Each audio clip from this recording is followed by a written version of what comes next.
Good evening, everyone, and welcome to the regular council meeting of Monday, May the 27th.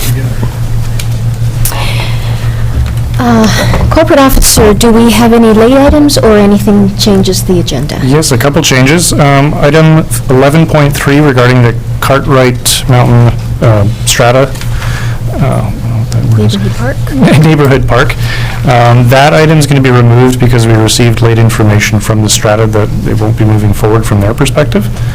And then we'd like to add item 12.3, which is correspondence from the Okanagan Regional Library. So that's in the information section there, and physical copies been handed out to all members of council and extras on the table for the audience. Those are the only changes. Thank you. Could I have somebody adopt the amended as agenda, adopt the agenda as amended, please? Councillor Traynor, Councillor Barkwell, all in favor? Great. And the adoption of the minutes, not much in those minutes. Could I have someone bring those forward, please? Councillor Holmes and Councillor Carlson, all in favor? Great. No delegations tonight.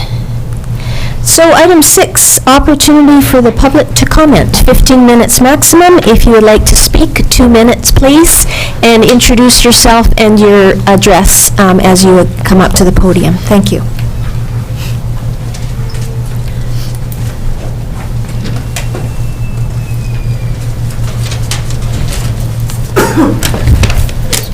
Greetings, Mayor and Council. My name is Lorraine Benest, 7400 Swallowbeck Avenue. My comments regarding the solar project are not intended to be negative about the project. The suggestion that putting all the facts on the table is opposition to the project is inappropriate. At this time, there is not enough information available to properly evaluate this proposal. We all feel guilt and concern about continuing changes to our climate. We all look for solutions with the least possible disruption to current lifestyles. Solar power is at the top of the list for me, until I look a little more closely and wonder how it actually reduces my carbon footprint. Council has a fiduciary responsibility to all citizens to manage all district assets effectively. The decision that Council made in the February 27th in-camera meeting in secret without public consultation demonstrates a very poor process. The May 6th survey must be read with consideration for the respondents' lack of information, but it is wonderful to note that 23 of the respondents consider themselves to be expert or advanced in their knowledge. I don't make that claim. I would like to know more and have asked staff for copies of the reports fundamental to the decision. And I was told I have to do a Freedom of Information request to get the information. This process began with the February 2017 public meeting to introduce the idea. People in Summerland are interested, but there is no follow-up information sharing until May 2019, when we're informed that the decision on location has been made already in a secret meeting. Subsequently, information was added to the website, but it's difficult to evaluate as there's no identification of where the information came from. Expert opinion is usually signed off on by a professional with specific qualifications, and they limit their comments to their area of expertise. So far in presentation statements made in PowerPoints are not backed up with references to authenticate them. Could we please back up this train a bit to the point? Excuse me, Lorraine, we can have that is your 2 minutes. just 2 minutes more, Tony. Excuse me, that is your 2 minutes, Lorraine. Where we can have a thoughtful discussion on the matter. Thank you. Thank you. Thank you.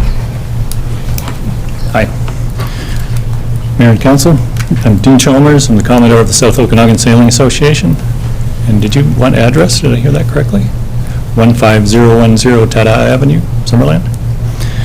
I'd like to thank the Mayor and Council for considering the request of the South Okanagan Sailing Association for support of our application to lease Crown Land foreshore area of our location. I'd also like to thank the association members who have come out tonight. The South Okanagan Sailing Association has been in operation for 60 years, and in the past 55 years it's been at the present location on Lakeshore Drive in Summerland.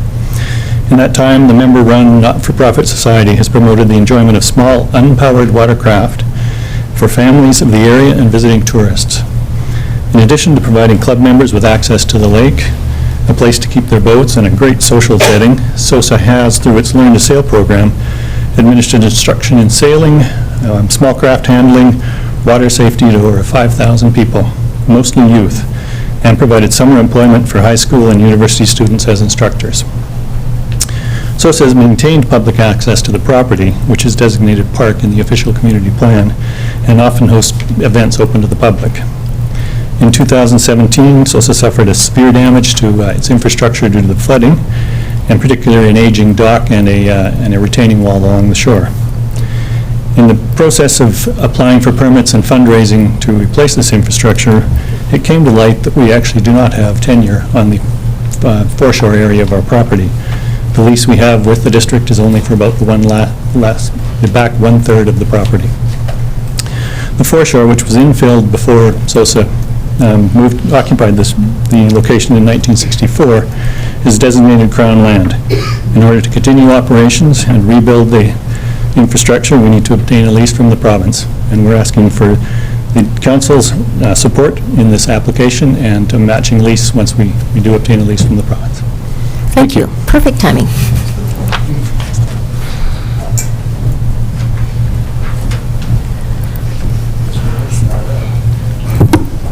Good evening, Mayor and Council. I'm very pleased to be here this evening, and I'm calling, my name is Janet Peak. I'm at 13396 McClare, and the particular resolution I'm commenting on is 11.8. It's on the solar resolution, and I'm interested in the resolution.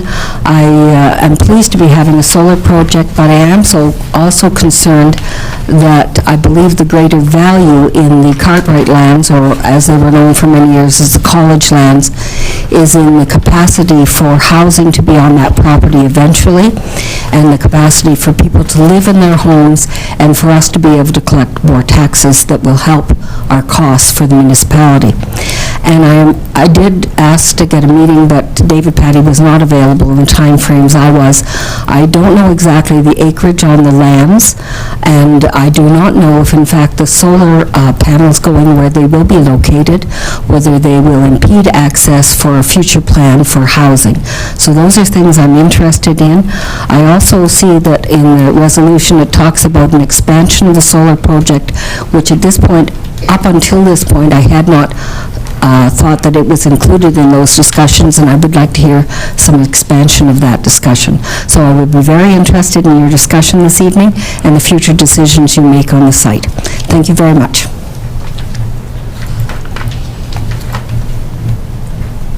Would anyone else like to come to the podium? All right. On to my item 7, which is my mayor's report.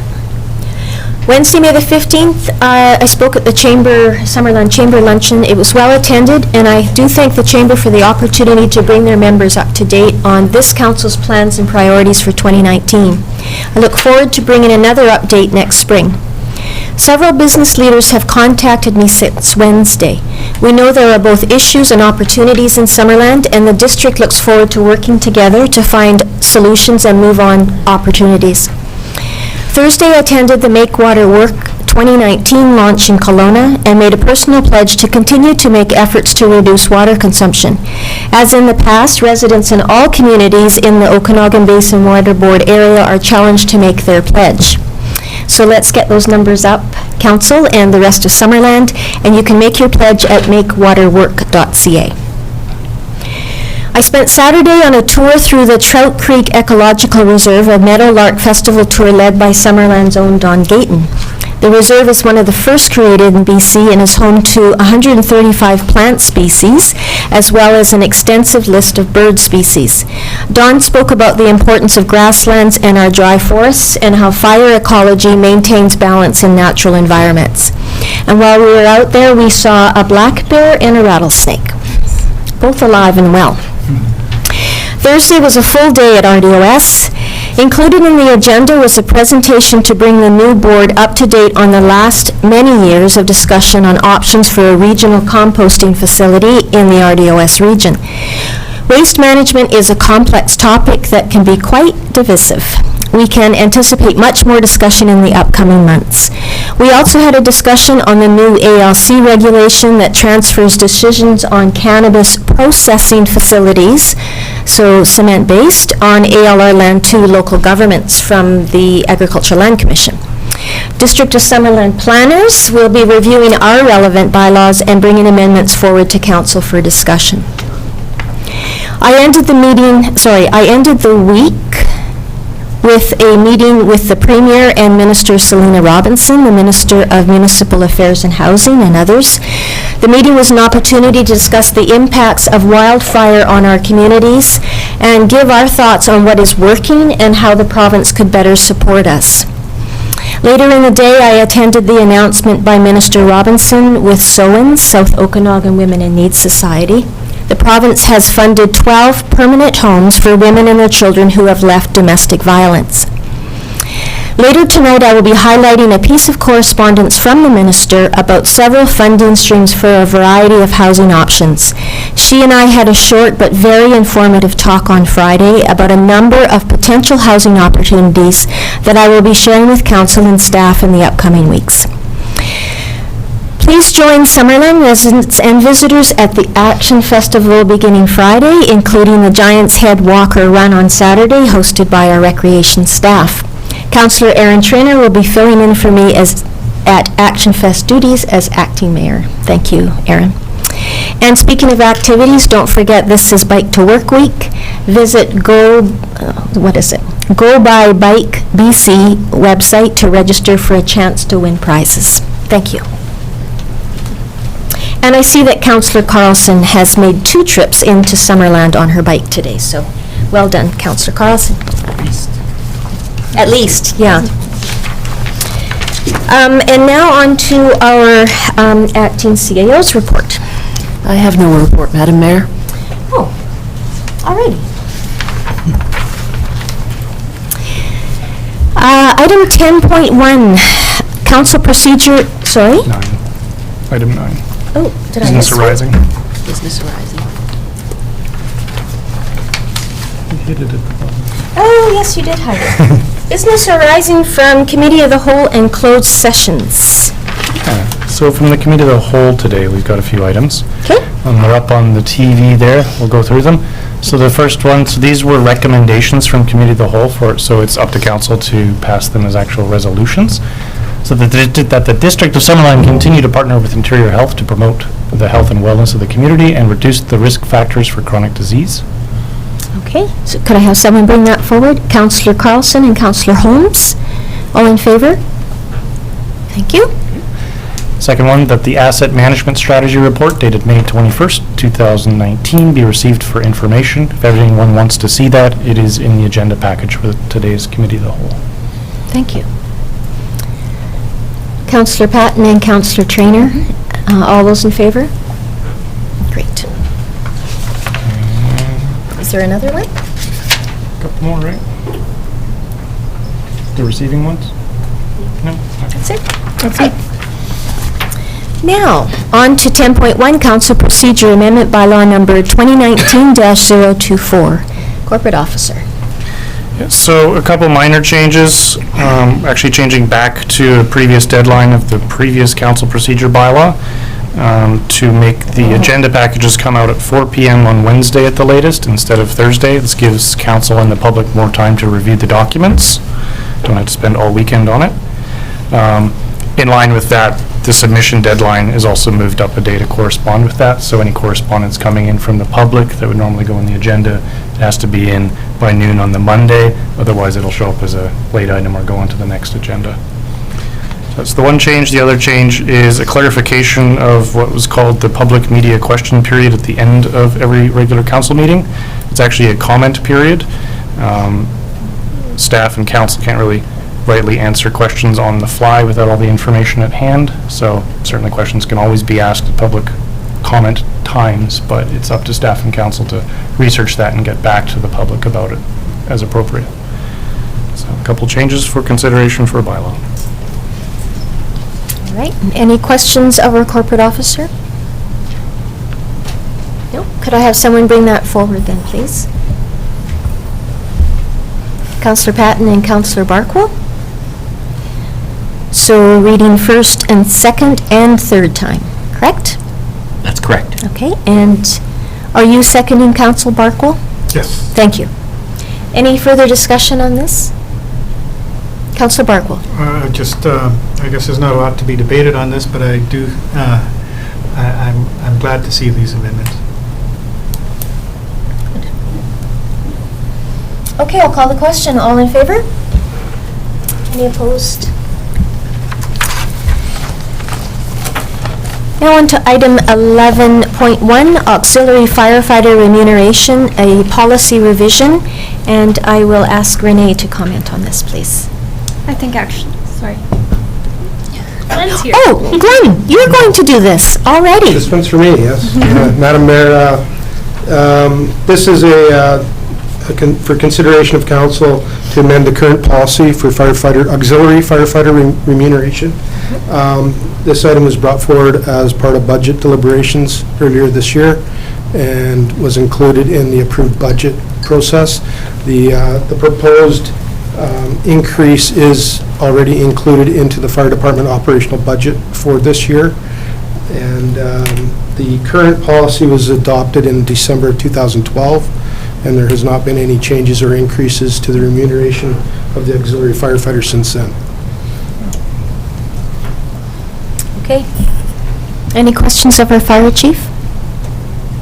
It's kind of a housekeeping item. Could I have someone bring this forward then, please? Councillor Patton? Councillor Holmes? Any further discussion on this? Okay, all in favor? Thank you. 11.2, 2019 Statement of Financial Information, our Sophie report. This is for you, Renee? Okay, thank you. Thank you, Mayor and Council. You do have the full SOFI, so Statement of Financial Information, in your council packages. It is fairly straightforward and comparable to other years. There is just one item that I'll bring to your attention, a new column that we've added into the schedule of remuneration, and that is for the taxable emergency remuneration. And what that represents is any of the overtime wages and salaries that were paid to staff in the year for their work that was done on flood and fires. So that's fully recovered from the ministry, and we just followed suit with other municipalities in breaking that out so that we can show how much that did amount to. Thank you. So almost 59,000 was recovered from the province for EOC work? Yes, if you add the two together, I believe it's 66,000, the Okay. bottom line, yes. Thank you. I was going to sneeze. Does anybody, excuse me, does anybody else have questions of Renee, Manager of Finance? Okay, could I ask someone to bring forward the resolution then, please? Councillor Barquil? And seconded by Councillor Holmes. Any further discussion on this? All right. So could I have somebody read the resolution, and then we'll vote on it? Because nobody read it. Thank you. That the District of Summerland 2018 Statement of Financial Information be approved for filing with the Ministry of Municipal Affairs and Housing, and that the Mayor and Director of Finance be authorized to execute all documents related to this matter. Thank you, Councillor Carlson. So we are ready to vote now. All in favor? Thank you. Okay, moving right along. 11.4, South Okanagan Sailing Association, Crown Tenure and District Lease. Corporate Officer? Yes. So this is for council's consideration based on a request received from SOSA. Some of the members are here. As you heard in the introduction from the SOSA president, it has been discovered by the association and the district. I think it's a leftover from when the district had a foreshore lease along there. Is that the district used to lease everything from the road down to the water. That's no longer valid. The lease is still in existence, but we're actually leasing Crown land, which we don't have a right to do. So SOSA has approached the province through Front Counter BC to get a tenure over that Crown land portion and requested that the district enter into a new lease to match that tenure, whatever that may be. Could be 30 years they're requesting, I believe. And then what's being proposed here is that the district match that, and as well to charge basically the same amount that the district has been charging for the entire area, but only for that remaining 1/6, with a 2% annual increase to take into account inflation. And I think that's about it. Okay. Questions? Councillor Carlson? I have a question in regards to the head lease that we currently do not have. I'm wondering if that is renewed sometime in the future, will long-term leases like this be impacted by that, or would it be a detriment in trying to get a head lease back? I haven't specifically discussed that option with the ministry. In the discussions we've had over the last few years about the likelihood of getting a head lease, after the chuckling stopped, they said it's pretty unlikely. Right. So it's not something we've actually worried about as an option. This is the best route forward then. Yes. Thank you. Any other questions of our corporate officer? Oh, Councillor Holmes. Yeah, thanks. Do we know how much SOSA will have to pay the province for the provincial, for the Crown land, for their lease, that portion of lease? I'm not sure, but I believe they count as a non-profit society, so it would be nominal, if anything, I would hope.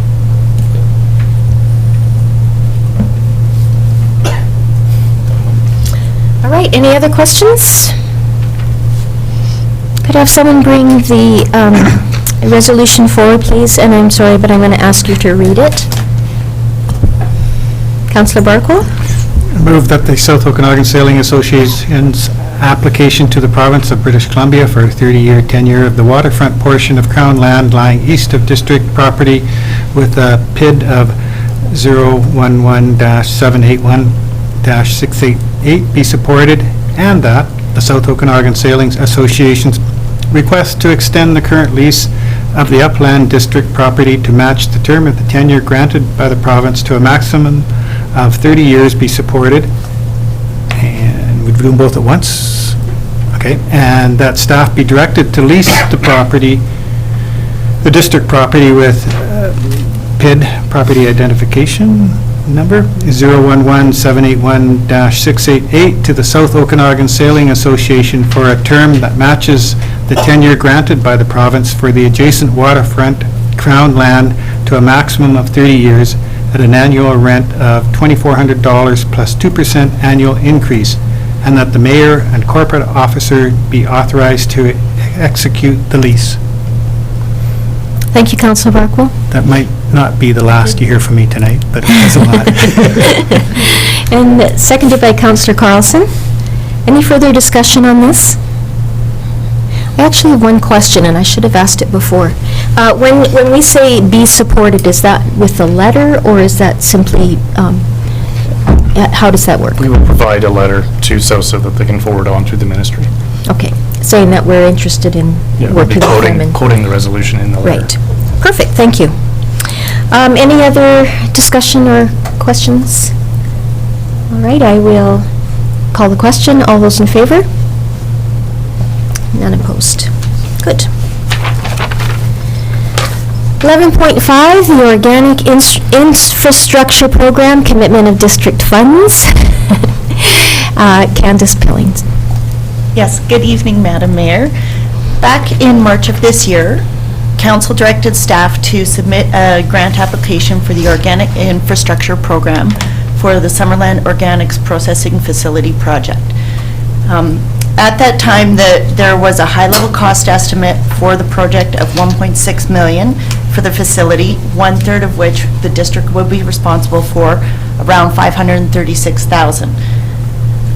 With the relocation of the facility to the rear of the landfill where the active landfilling is occurring, and proceeding into design, we've discovered that it would be best to include some of the projects we've already budgeted for in further years in 2020 and 2021 as part of the overall project.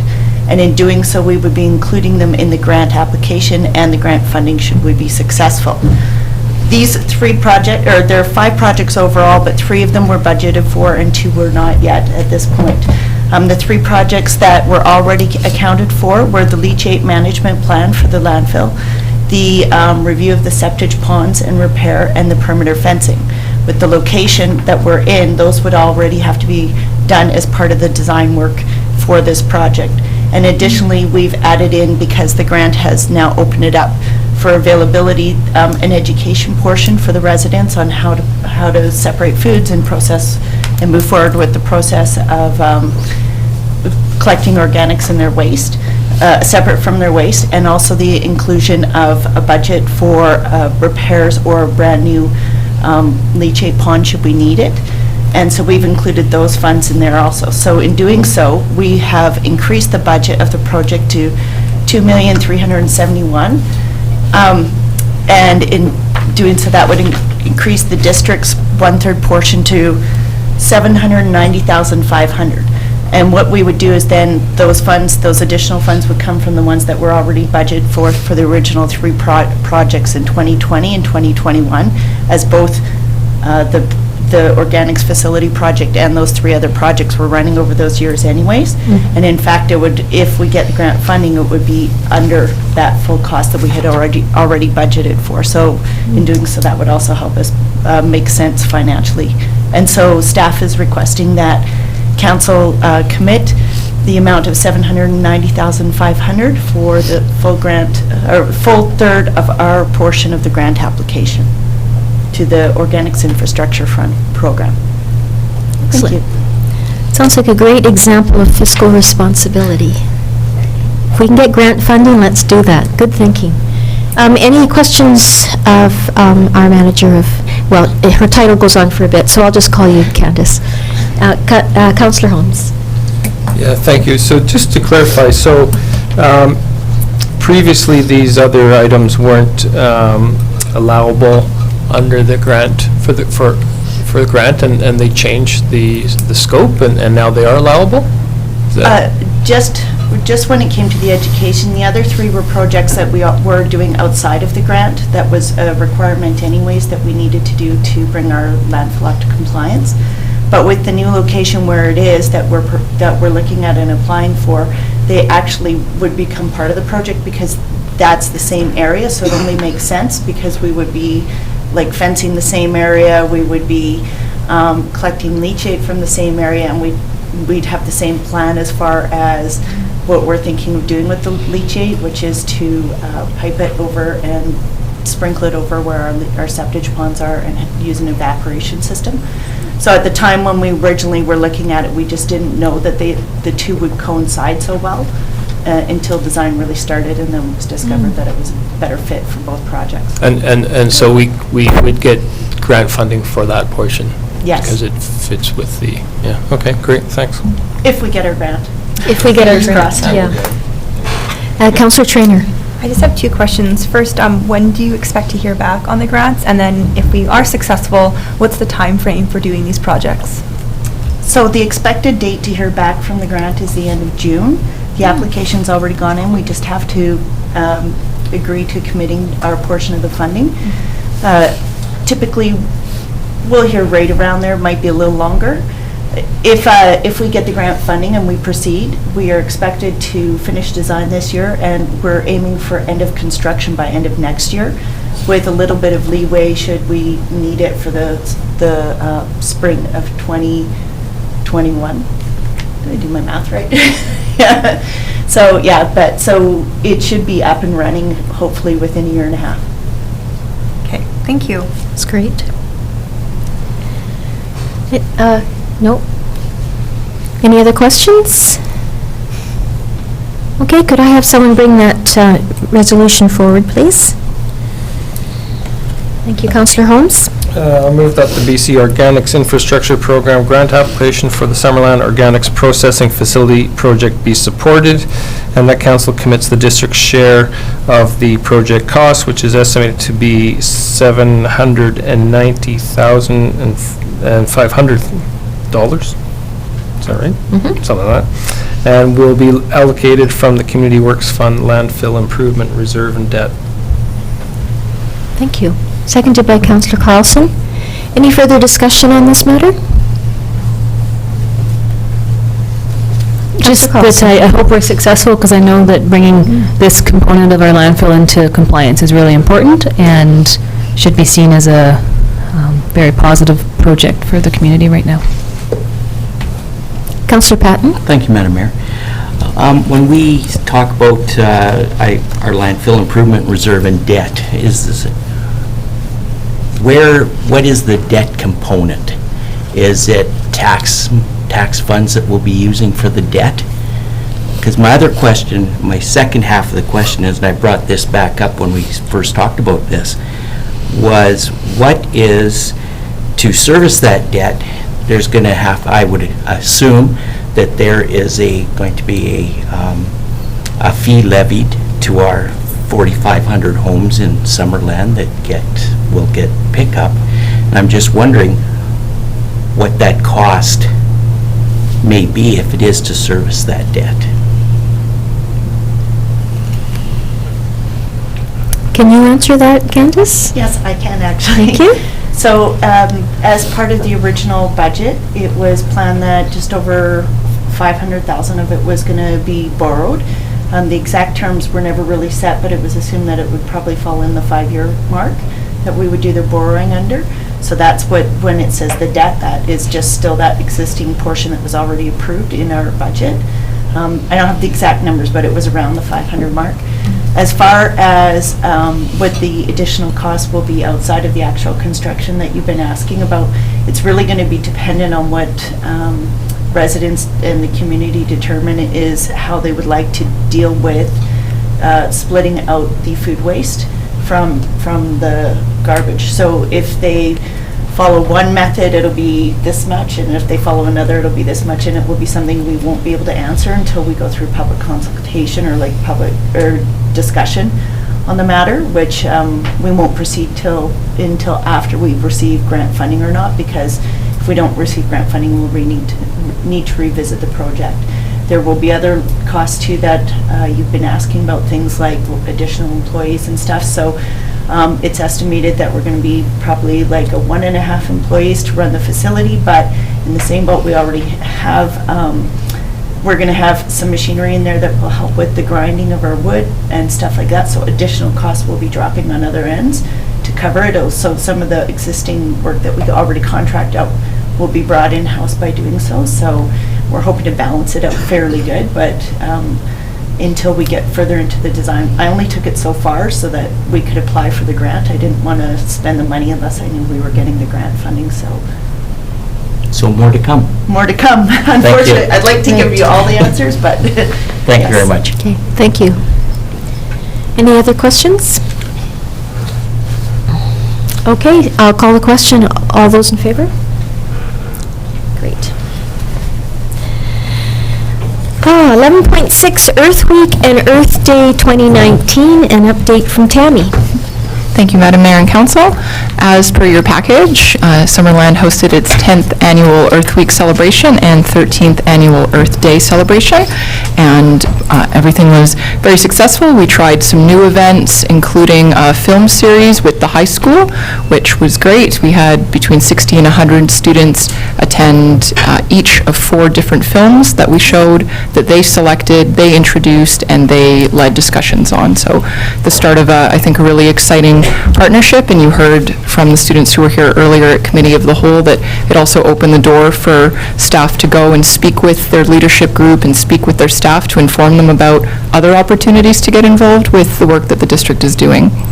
Not much more to add other than what's in the report, and a thank you to all of our community volunteers who helped make this year's event a big success. Thank you, Tammy.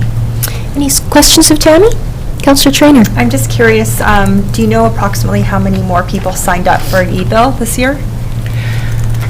I think it was about 35 people that stopped in at our booth, which is pretty good for Summerland to have people walk in and sign up on the spot. Okay. we have a ways to go still. We certainly do, yeah. We're trying different methods, and that, prizes always seem to get people in, so. Good. Councillor Holmes? I just want to say that I've heard from various sources at the high school, not just from the youth council, but from my own daughter and various kids I coach, tennis and whatnot, that you were a big hit, Tammy, at the high school. They were very engaged, and I really think that demonstrates the value of going into the school with information like that on any subject, because the kids really are interested.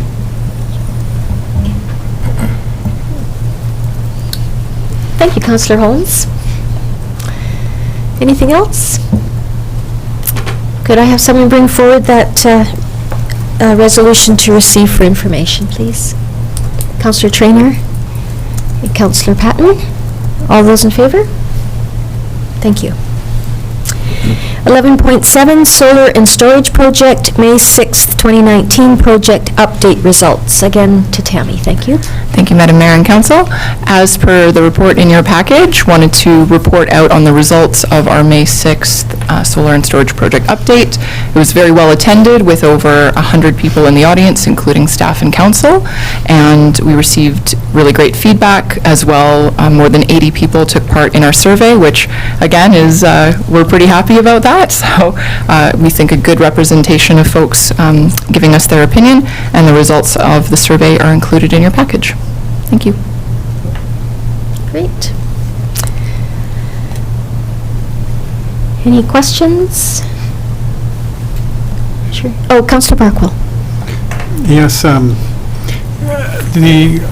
we voted to put into the public domain the report we received on the February 27th closed meeting.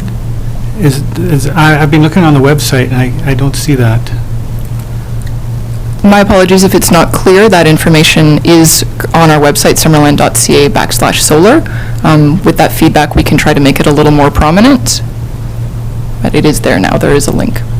Okay, I just looking right now, and I looked earlier and I couldn't see it, and then someone sent me the link, and then the link doesn't work anymore, so I'm not sure what's going on. Okay. We'll look into that. Okay, thank you.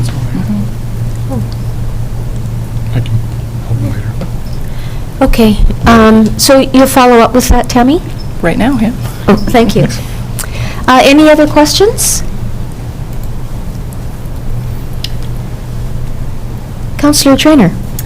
Yeah, I read through all the feedback. I guess, what's the next step with the feedback? Like, how are we incorporating that into plans going forward and stuff like that?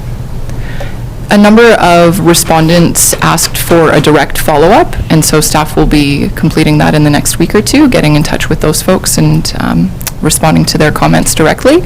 And then, generally speaking, we take that feedback into consideration as we're moving forward and look to council for any specifics that you'd like to see coming out of that.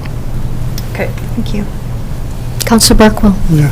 In our motion that was brought forward, we brought forward a recommended solar location for consultation. Now, is the consultation on whether we want solar, or is it for that location? And if it is for the location, what plans for consultation concerning the location and discussion on the location are there? As you know, the presentation was not really about consultation. I think that probably the next item on our agenda speaks to that. Okay. About planning to engage the community in the selection of a site. Is that correct on 11.8? No, that's Richard's motion. That's just a motion for information requesting financial. That's Richard's notice. Oh, yes. Yes, of course.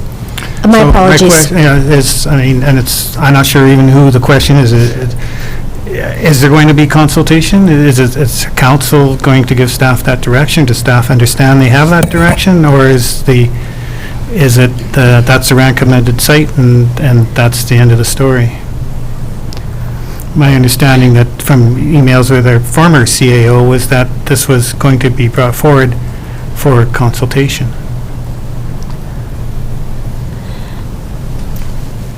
Tammy would like to speak. Oh, Tammy.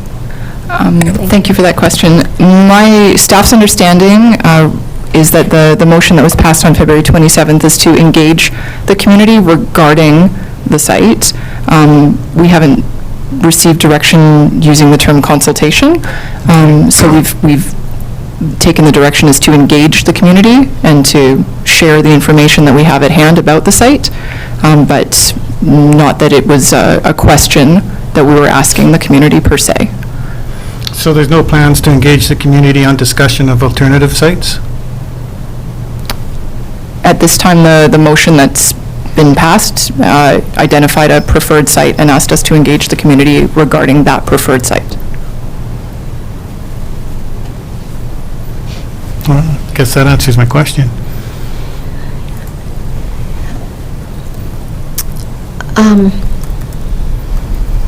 I'll go further. Okay.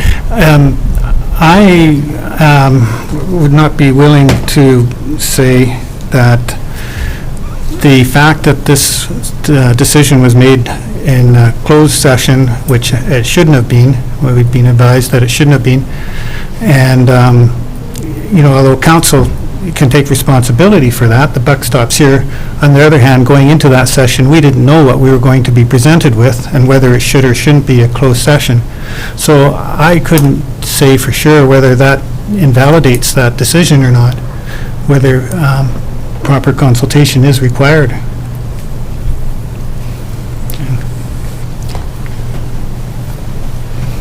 Councillor Barkwell, I think that perhaps conversation will continue, but it's not likely that that will happen this evening. As you know, we postponed an item earlier in the day because we simply ran out of time.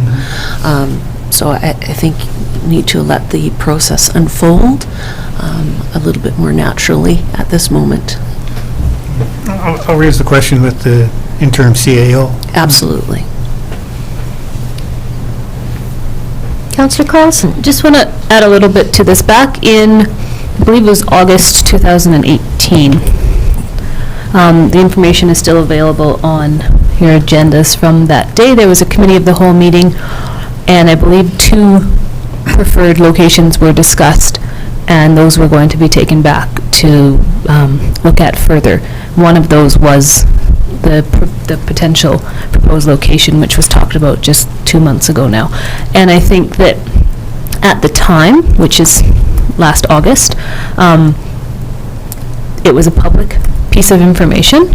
It was a public document. It was a public meeting. And I don't think, other than a couple of council emails, there was any great concern or public frustration raised at the idea that there was the potential of a site right on Cartwright Mountain. So I just want to just put that out there, that this was one of the preferred locations for a very long time in the public domain, just if you want to go back and find some more information on that. I'm not saying that what happened in February in a closed session was right or wrong. I don't know that's what process is for. But it wasn't a secret last year, so. Councillor Barkwell? I don't remember for sure if that was an open or closed meeting. It was open. But I do remember quite clearly that they were working on technical information, and I was assured that the social aspects of the decision would then be discussed once we had the technical aspects of the locations nailed down.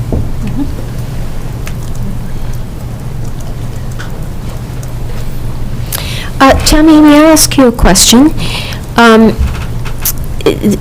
At this point, this is our council's preferred site, and it's still a proposed site, because there are a number of tests that still need to be done on the site, correct? Do you know about how long, do you have any idea how long those will take? I'm not sure I think an environmental assessment was part of that, and I'm not sure how many months that runs over, or, yeah, so if you could fill us in a bit on that? Of course. So the two major next steps in terms of reports and studies for the site are the environmental values assessment, so that's looking at an inventory of species critical habitat on site and helping us to understand the appropriate footprint for a development of this type and where that would, the boundaries of that would be from an environmental perspective. We've received a draft copy of that report and are sending back notes to the consultant along with our shared environmental planner on that, and expect the final hopefully within the next few weeks, and then we'll be bringing that forward to council. The second piece is around a contaminated site assessment. So there's a provincial process where anytime you open a development permit on a site, you have to fill out some paperwork, and we understand from our discussions with industry experts that the previous history on this site is going to trigger some further work that will need to be done.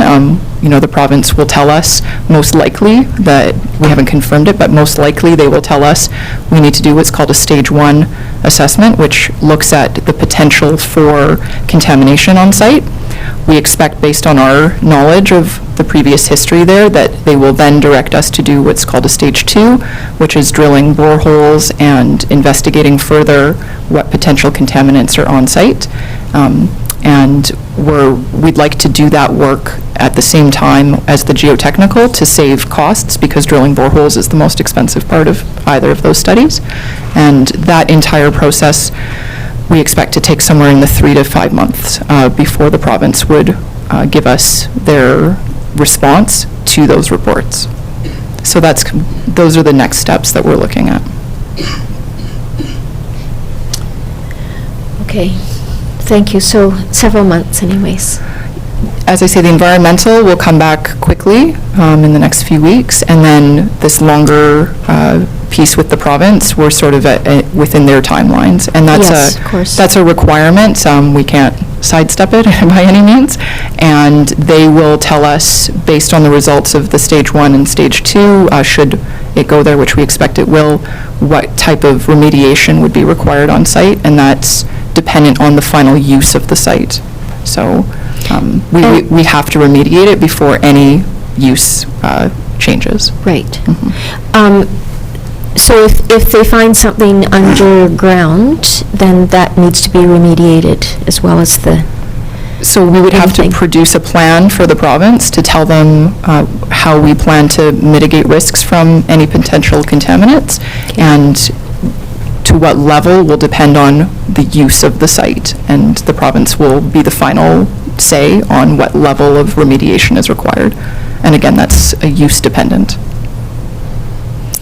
And then you also, one of the things that I understand you're going to check is if there are any Indigenous cultural values on the site as well. Yes, that work has been completed. Okay, good. And there were no known values on the site that were found. Okay, thank you.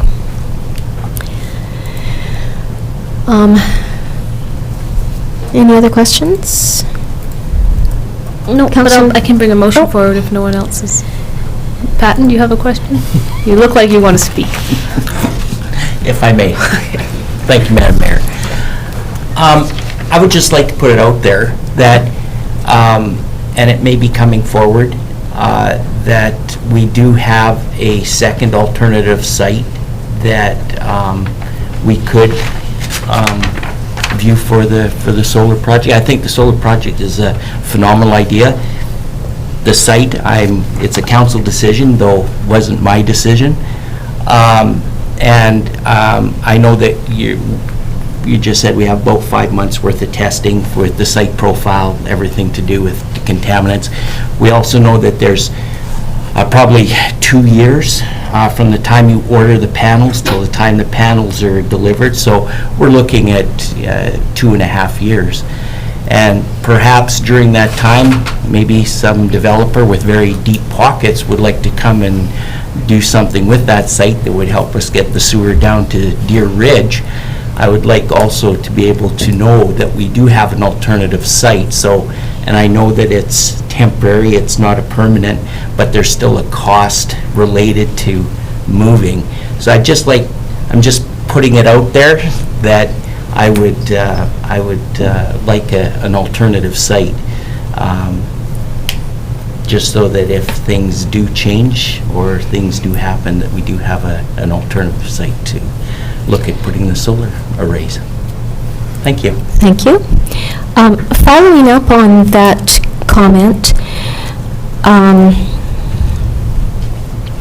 will it satisfy the holders of the funds if we have a preferred site and a backup site, or do you know?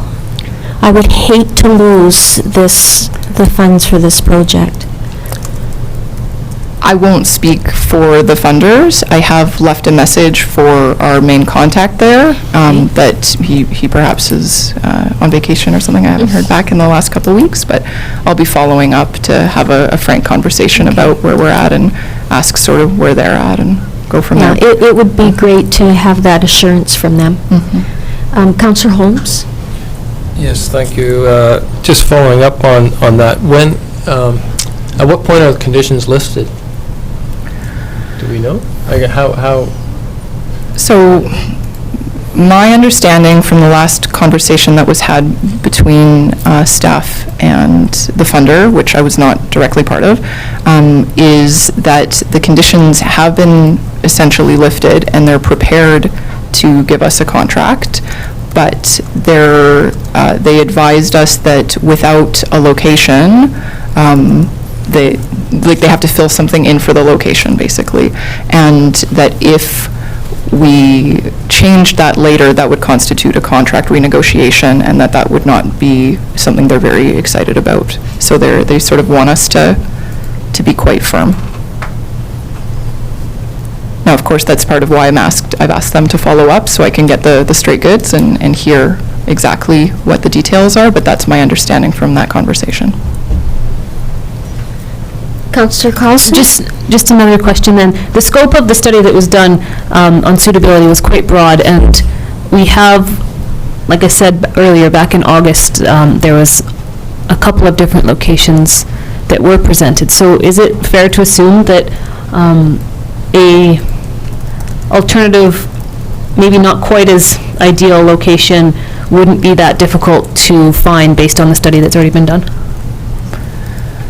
In terms of solar capacity?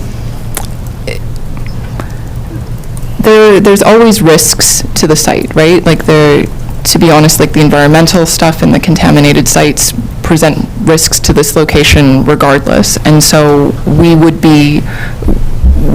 have the information about other potential sites to a point. We haven't invested further in detailed assessments of those sites because we have limited dollars, but we're to the point where we could go further if directed on those sites and if the funds were made available to do that work of going forward, absolutely. Thank you. Councillor Traynor? I just had a clarification question. We needed 5 acres, is that right, for this project? Approximately, yes. Okay, and this project, it just covers solar panels for 5 acres. Like, there was a question from the audience about possible expansion, but for this project, it would just be what we have right now and 5 acres, right? Like, we wouldn't be expanding it to 6 or 7. At this time, staff have not been given direction to go beyond the scope of the original project. That's what I thought. I just wanted to be. Okay, thank you.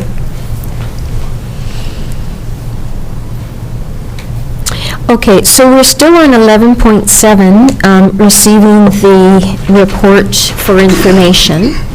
Are you ready? You're ready to bring that forward? Unless Councillor Patton has another question. I'm fine, thank you. Okay, well, I'll try again then. Yes, thank you. I move that the solar and storage project, May 6, 2019, project update results report of May 27, 2019 be received for information. And seconded by Councillor Holmes. Okay, any further discussion on this particular item? All those in favor? Any opposed? None. Okay, now on to 11.8, notice of motion, solar and storage project site selection. So this is your motion, Councillor Barkwell, I'll move it. and a seconder? Councillor Patton? Okay, so we're open for discussion on this. Councillor Barkwell.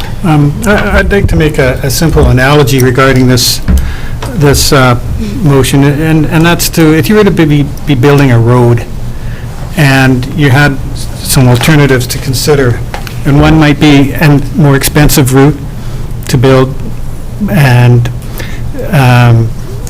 for construction costs, but another route might be cheaper, but it uses very valuable land. Wouldn't you want to know what the value, what the value of those two alternatives are? What it was actually costing you to build that road through your prime residential land versus the maybe more expensive, rocky, longer route? And so apart from that financial question on that road, what would be the best alternative? You would also think about which alternative had the potential for expansion, for widening down the road, whether you would want to, at some point you might have to add an additional lane or something, and you would want to be thinking about whether that would be possible on each of the two routes. So that's my analogy for the wanting to know the financial costs of some alternatives for the solar site selection.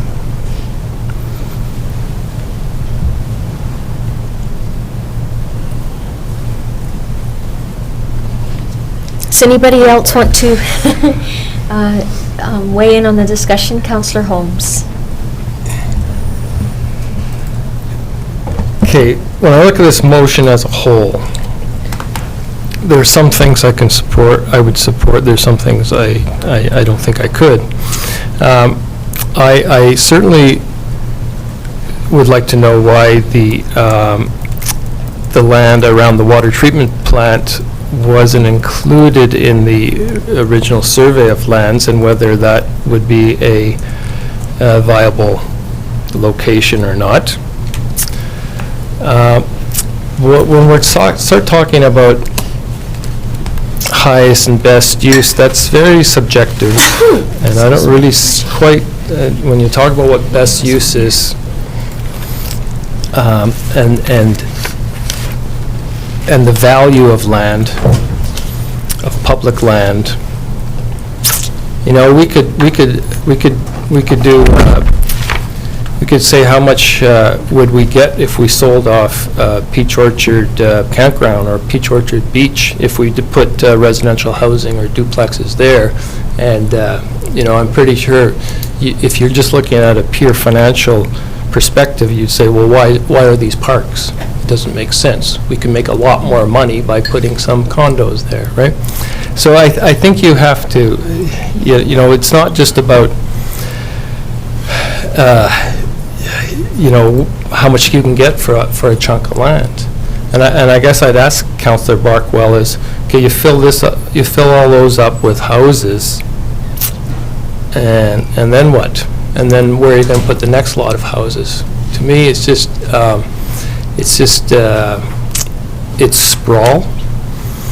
We spent the afternoon going through a asset management strategy, and I think we need to put an asset management lens on our growth management.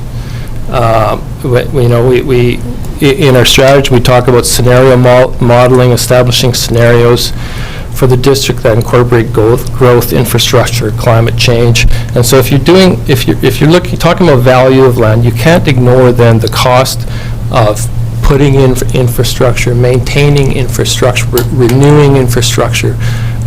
You can't ignore those things. And we've been ignoring these things for too long, and this is why we have an infrastructure deficit, because we just keep extending our footprint. And this is a difficult one, because the only reason it's difficult for me is because of this thing, the Deer Ridge is there, this subdivision, which probably never should have gone there in the first place, but this is what causes the difficulty. And And so once, because it was a leapfrog development, right? And once you have a leapfrog development and you've got that space between, the town and that neighborhood, and it's kind of orphaned off, and so, I don't know, perhaps our Director of Development Services can shed some light on the flaws of here, but what do you do? Do you then infill between the, and then, or do you leave the green space to be green space? So there's just too many questions in my head about this, and I don't, if we're really committed to asset management, I don't think this is the way to go about it.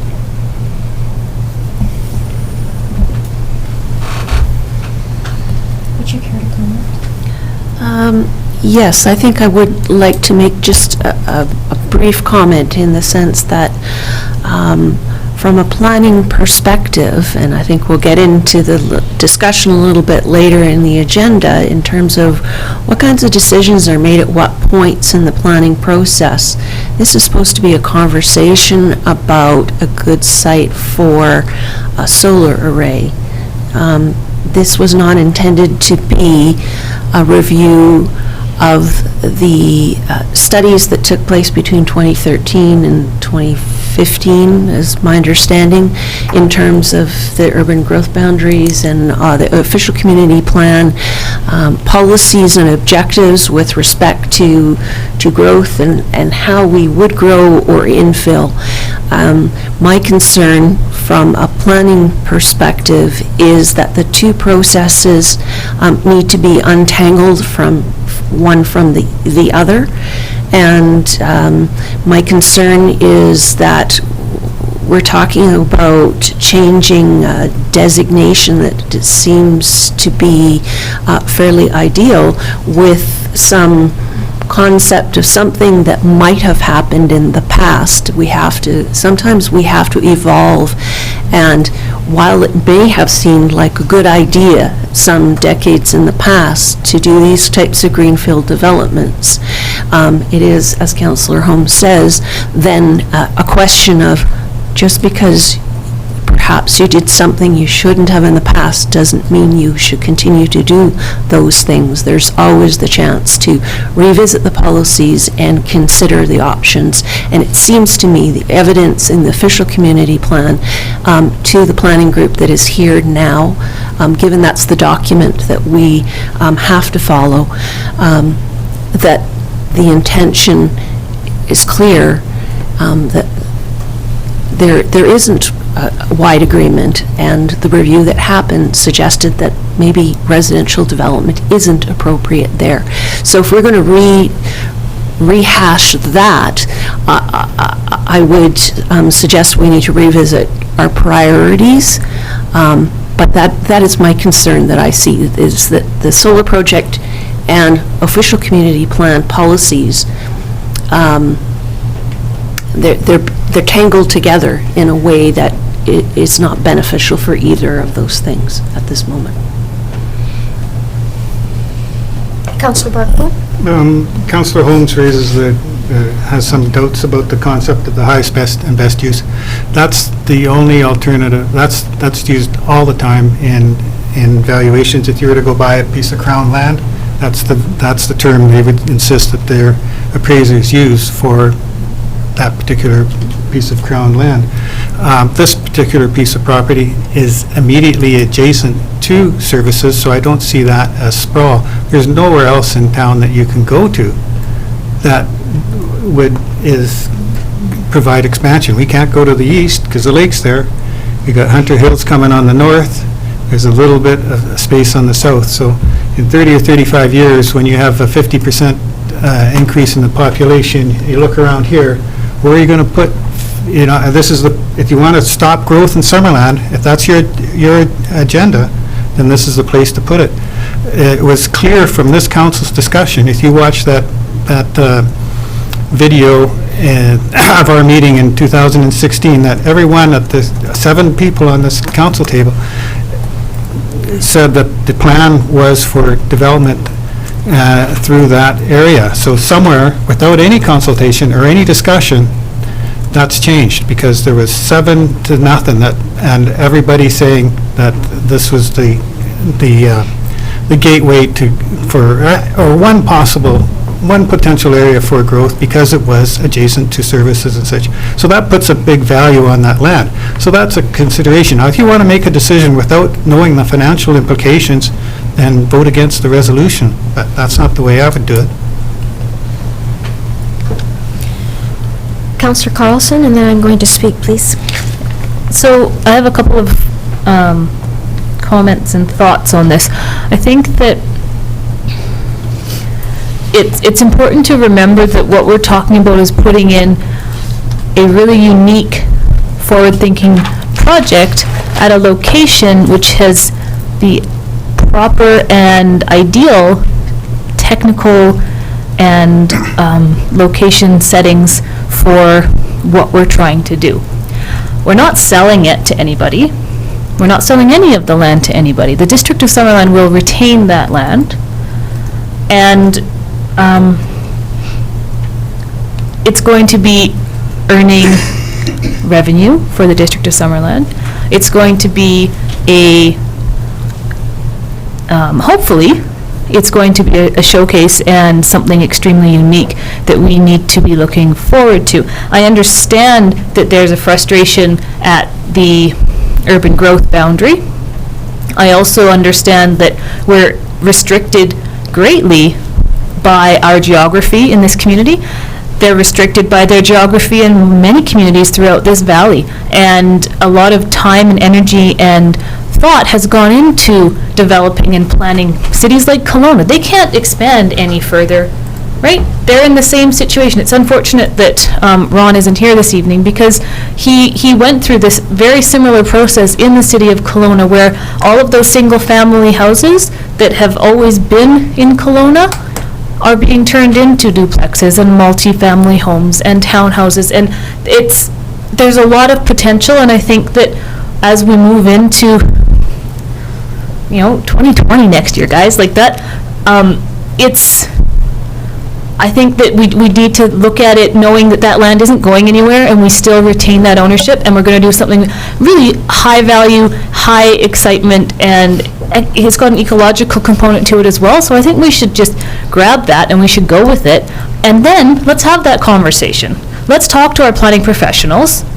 We have some really good planning professionals in our community right now, and find out, is there potential up there? And if so, what's it going to cost? How do we remediate the land if it needs to be remediated?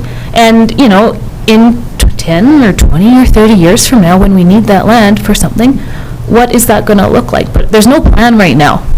Nobody has a plan that says, this is wonderful, and I'm going to remediate the land, and I'm going to give you $20 million, Summerland, thank you very much, and I'm going to put the sewer in. So I think we just need to take the opportunity that has been presented to us.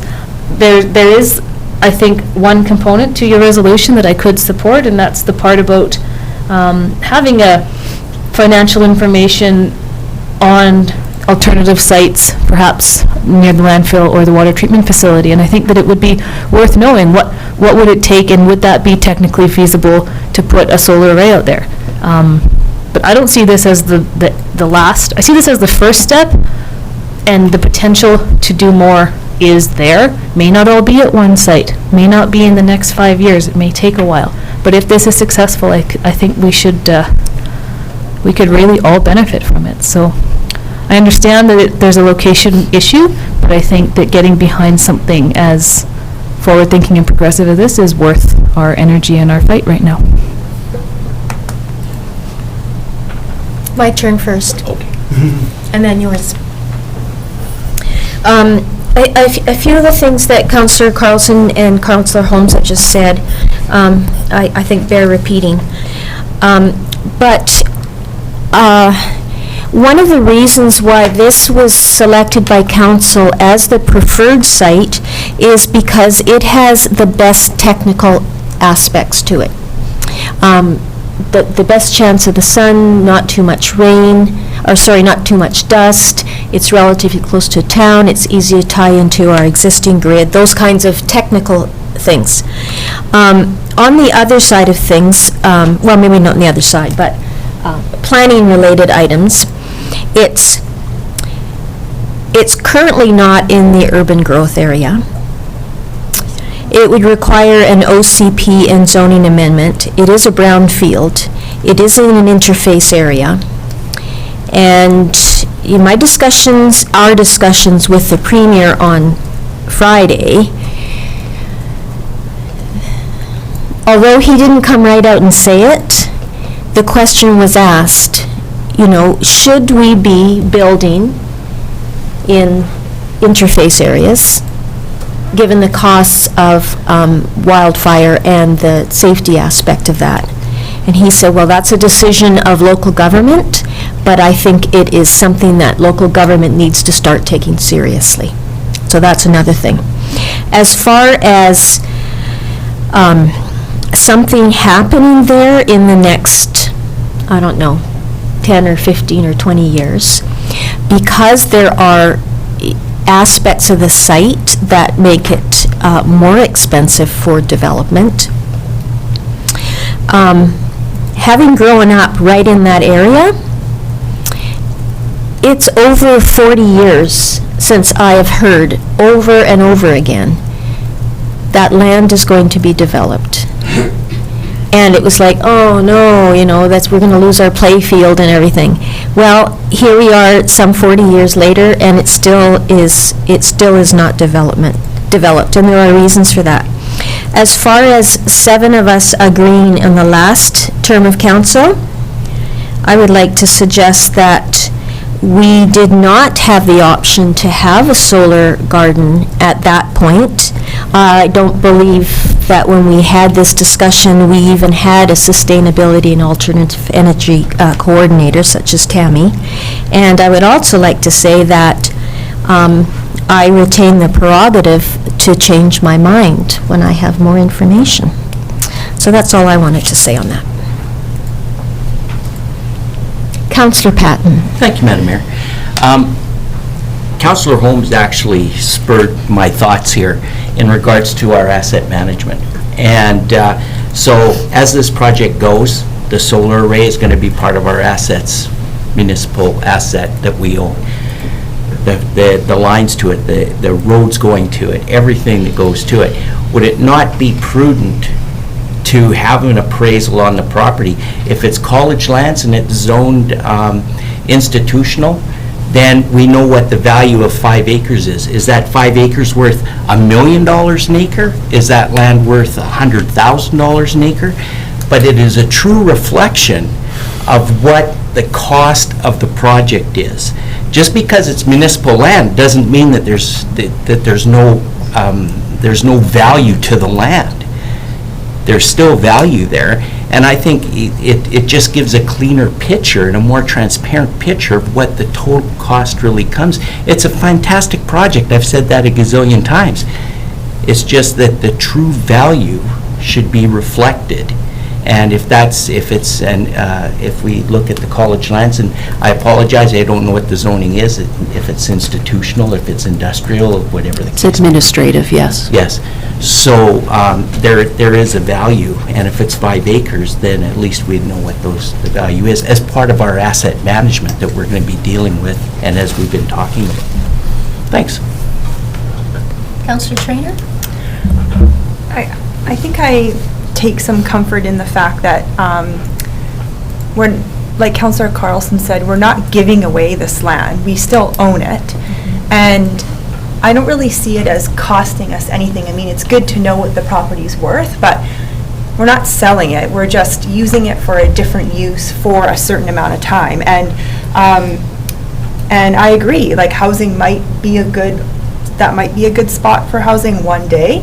But right now we have an opportunity. Like I think when we look at land use, there's like lots of different things to consider. Like there is housing and infrastructure and environment and social costs as well as climate change.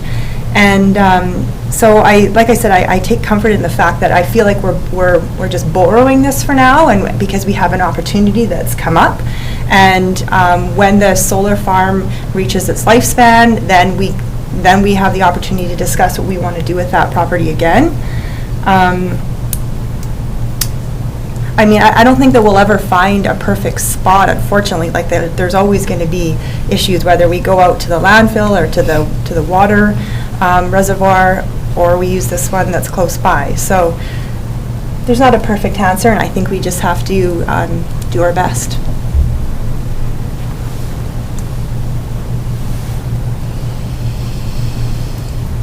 Councilor Blackwell? Well, I tried to word the resolution so that, simply to say, let's get some of the financial information that we have. I still go back to a road or a park analogy, I mean, Councillor Holmes is right. We could get rid of Peach Orchard Park and put housing there, or we could not use it as a campsite and use it for the people of Summerland, and there would be an economic cost to that, because, supposedly people spend money in the community when they come there to camp. I mean, would we use all of our land for that? But at least this way, if we get the information, we'll make an informed decision. And this discussion also seems to be conflating the idea of we have to have that location versus, we can still have this project and there's alternatives. As Councillor Traynor says, there probably is no location that's perfect, that doesn't have various pluses and minuses, and it all depends on which these pluses and minuses are most important to you. And to me, the most important thing right now is to know what we're giving up, what the costs are. And behind that is this huge problem of housing. It's just too darned expensive in Summerland, and if we don't make land available, it's just going to get worse. And the affordable housing is an issue everywhere, all the time. And if your answer is not to have, the only way we can make housing affordable is to build more housing. And there's compromises with that, too. Can't agree with you on that one, but anybody else care to weigh in on the discussion? May I make Yes. just a couple more comments? First of all, I was in error. Apparently, it is within the urban growth area or adjacent to the urban growth area. However, our understanding from the basic overview that we've got so far is the topography is very limiting there. So between the fact that you have steep hillsides where development is very expensive, real estate where you have views becomes really expensive.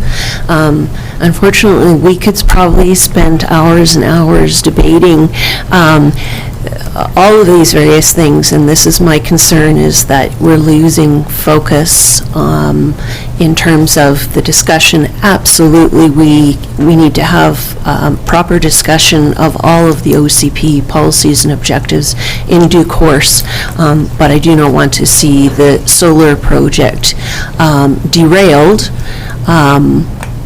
while we undertake that discussion, unrelated discussion, a parallel perhaps, but it shouldn't overcome it.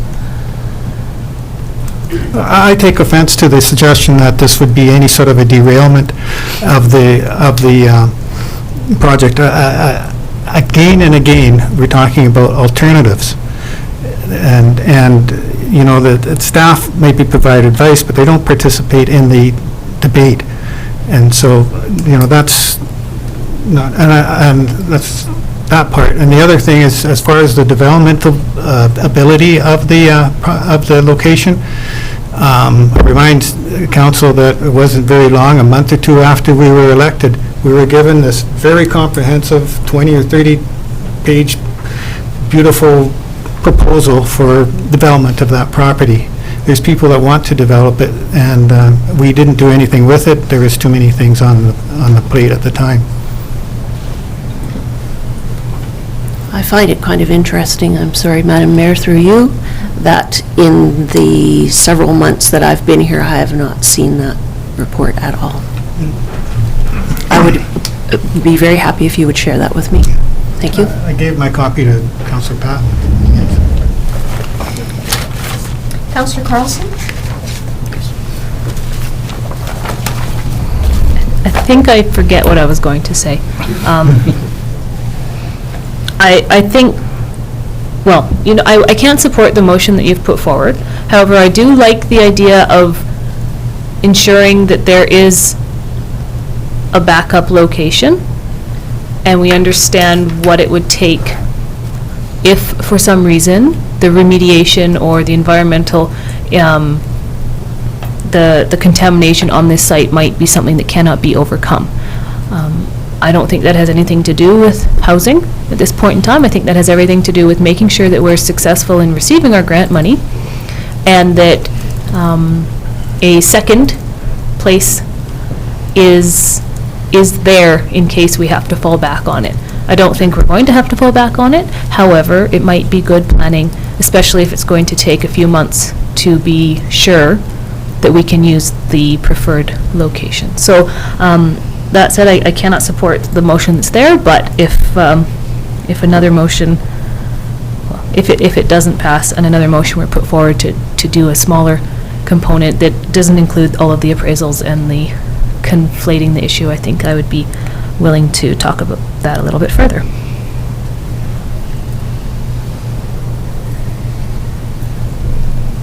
Councillor Holmes.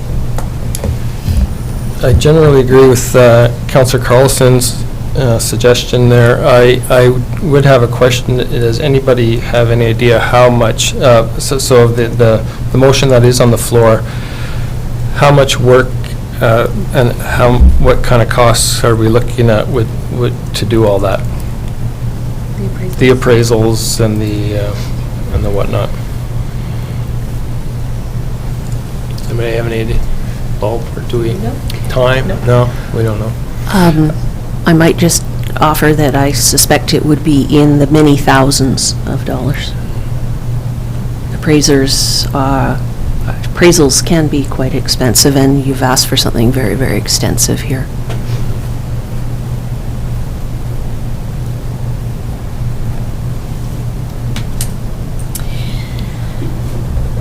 Okay, is there any further discussion?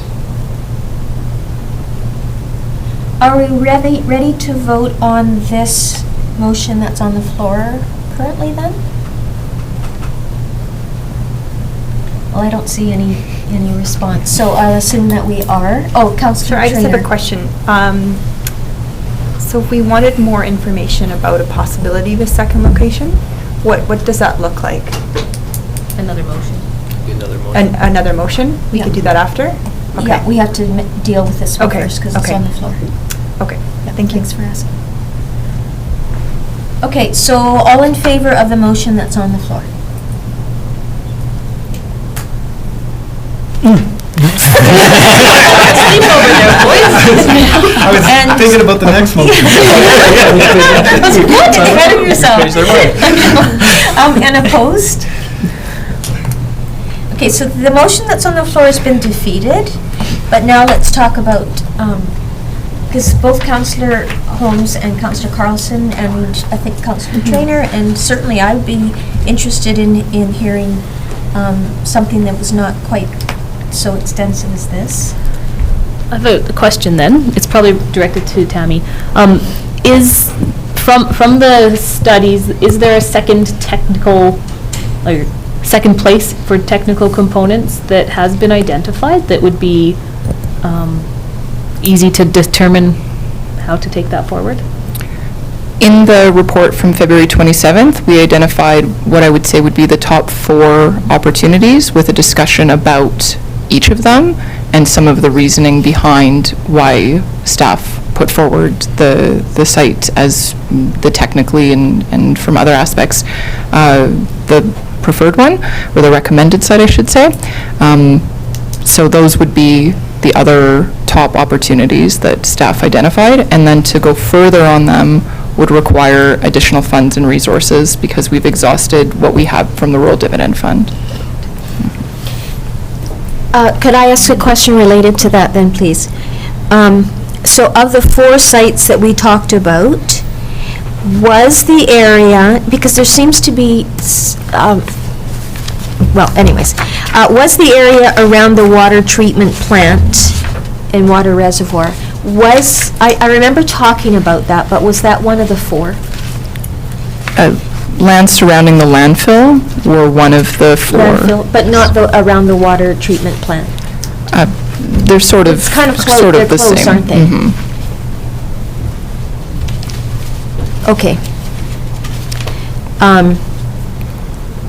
If I could ask you this question, Councillor Barkwell. In your original motion, when you refer to the area north of the landfill, you're talking of an area different from the area that's closer to the water treatment plant and nearer the reservoir. Is that right? Yes, So- I wasn't really clear what land is best, and I was going to suggest that perhaps in 2 weeks, staff could come to us with a fuller discussion for the alternative locations, and we'll have that discussion there, because there'll be pros and cons for each of them. And I think we need a little bit more information before we try and decide which one might be ready for, as an alternative. My heart skipped a beat too, or my stomach sank when I heard how long the environmental process was going to take, and then the remediation, and shared the concern, because at this site, we want to have something somewhere. Yes. Yeah, I think it's the provincial side of things that prolongs the assessment. Am I right, Tammy? Yeah, and Having to go through those just to be various levels? clear, that process would be triggered regardless of what Where you other are. potential uses would be on the site Oh, I as see, well. yes. Yeah, Yeah. right.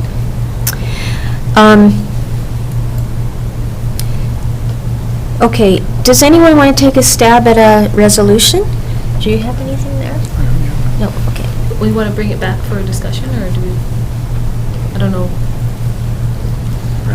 I'm just wondering if you want a resolution to direct staff to bring Well, I'd a, like to get a resolution so that we can talk about it more and Right. decide what it is. so I would move that staff be directed to prepare information on the second best location for a solar and battery storage project.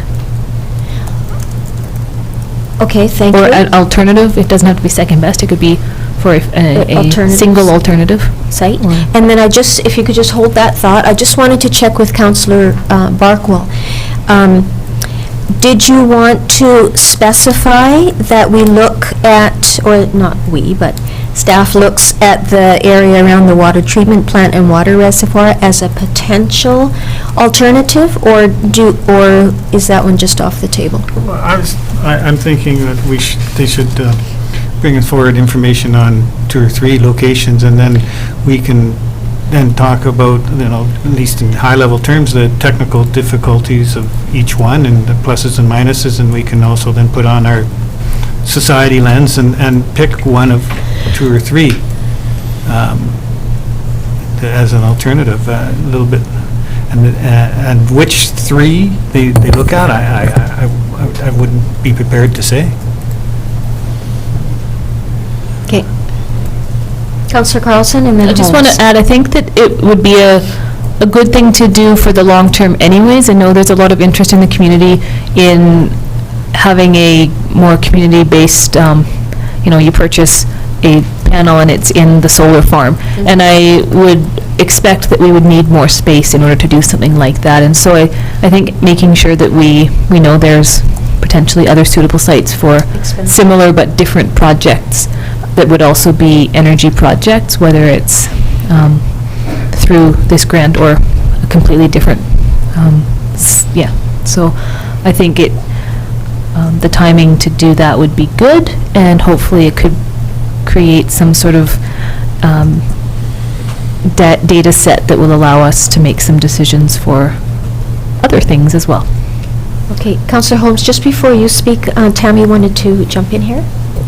Just if council asked us to do something like what Councillor Carlson has just suggested, I would just need some clarification if that would be the opportunity to expand the solar and storage project on the same site, or just to look at an opportunity to do a share program, because that could be done in a number of different ways with differing location requirements. It may not be at the same site. We could do that in a number of ways. I was just suggesting using very similar parameters, the 5 acres and the infrastructure requirement,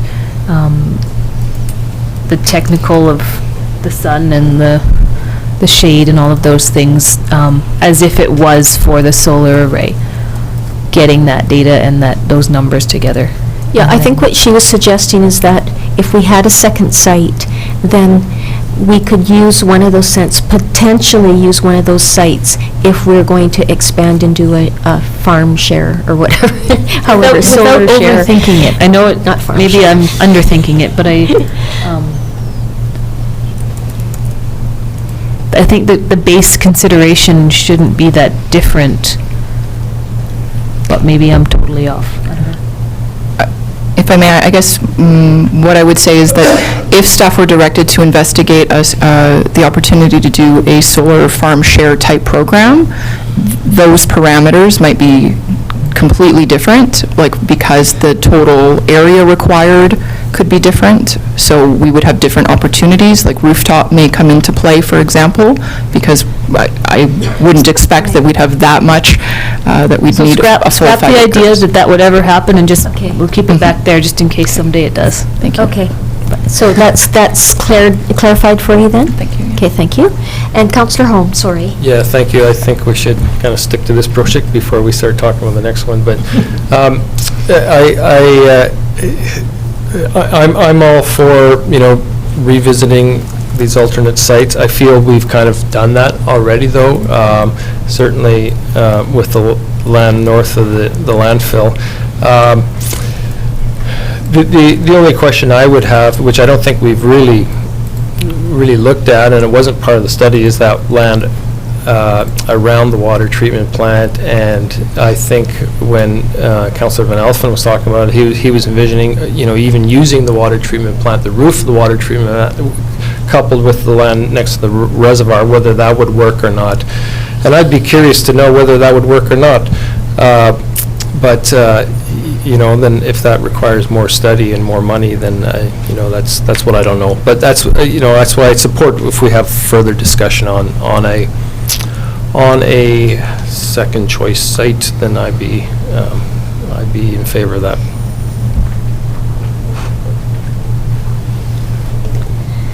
Councillor Traynor. So just for clarification then, for this alternative possibility of a second site, would we then be looking at the 3 other sites that we considered? Is that what we would be doing? Looking at those again? More information. More information? Okay, and I can't remember, was the reservoir, it wasn't included, yeah, I didn't think so. Okay. I think that Councillor Carlson's question is a good one in the sense, she's looking at me like, more information with a question mark. Because I was not personally in attendance at those meetings and discussions, I really can't say.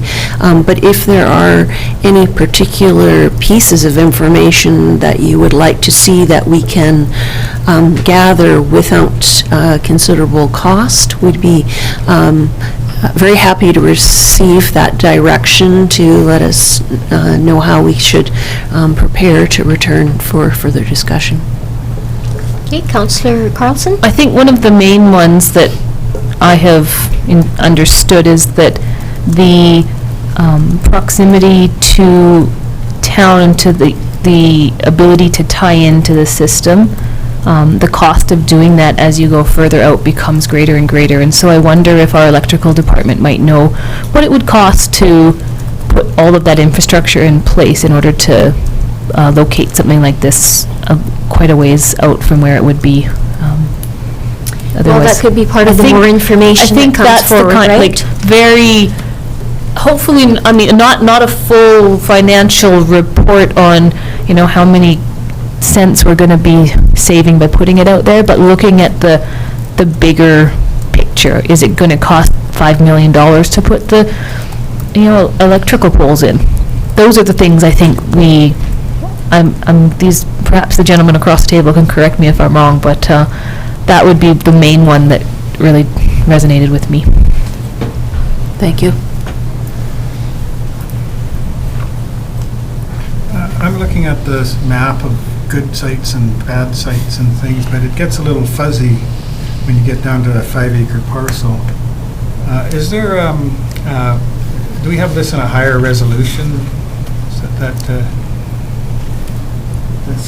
We have it in the format KMZ, which you can look at using Google Earth, basically, yeah.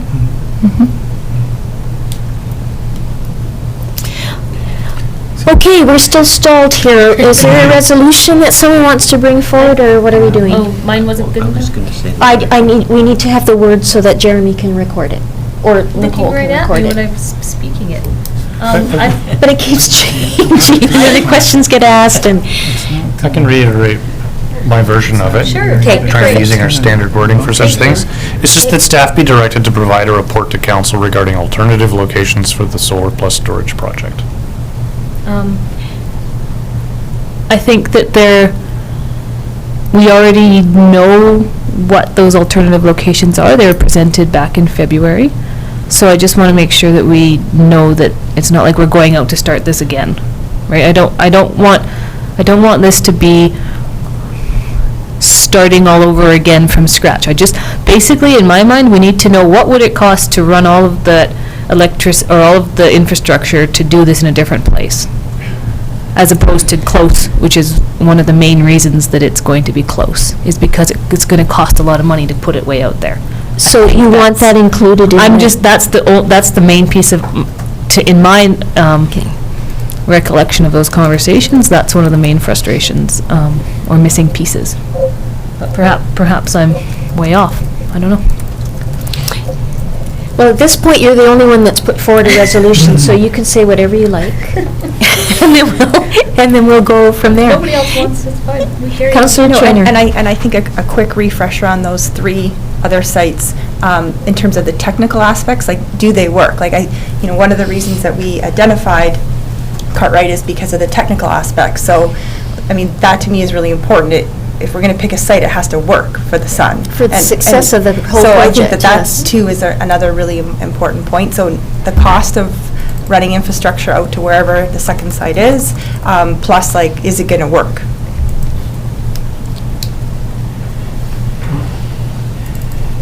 I'm not sure who was first. Oh, thank you. Councillor Patton. Thank you, Madam Mayor. I agree with Councillor Holmes. I know, I believe that we talked about the site north of the landfill as an alternative, but the water treatment plant was never discussed. And I think Councillor Van Elpen brought that up on many occasions, that we do have the 3-phase power there. There might be the power is located there. Could it be used as backup for the water treatment plant? So there was some very good issues that Councillor Van Elpen brought up. So I would support the motion that we look at the water treatment plant as an alternative. We've got 5 acres plus or more, probably quite suitable. We've got the sun there, so I think that's a good motion then. I think that staff be directed to look at the water treatment facility. Councillor Burkwell? I wouldn't want to discourage looking at the water treatment facility, but when I look at this map, and the yellow indicates all the areas that are ideal conditions, I don't see a lot of yellow around the water treatment plant. However, it's, like I said, it's hard to say exactly where you wouldn't find 5 acres there that work, because it's a very small map in this. So I think we all understand. We never really had much discussion on the alternatives. We kind of went focused in on. So we need to be refreshed on what those are. Yeah, exactly. And what it would cost to do Yeah, this there. and a little bit more And why it information might than not we had work. before. Okay, Tammy, did you have something? Thanks, Madam Mayor. So just to clarify, the parcel that the water treatment plant sits on is included in the discussion about sites surrounding the landfill. There are a number of parcels that were included in that discussion piece. Okay. So if that were to come back to us, it would include that as one of the sites around the landfill that was looked at. That sounds good. So, Councillor Carlson, did you still want to have, you wanted to have at least an estimate of the infrastructure costs, potential infrastructure costs of having the second site out north of the landfill? Because in my understanding, that's one of the main reasons not to put it that far out. Okay, that makes And if I sense. misunderstood that, someone might correct me, but that was my understanding, is that it's expected that it would be that much, but no one told us just how much that might cost, so. I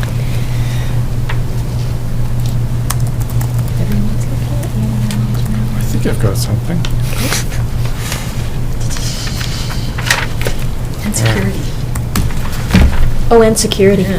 Yeah, that was another aspect of it, wasn't it? I think I've cobbled something together. Okay. So, try and encapsulate it with enough flexibility.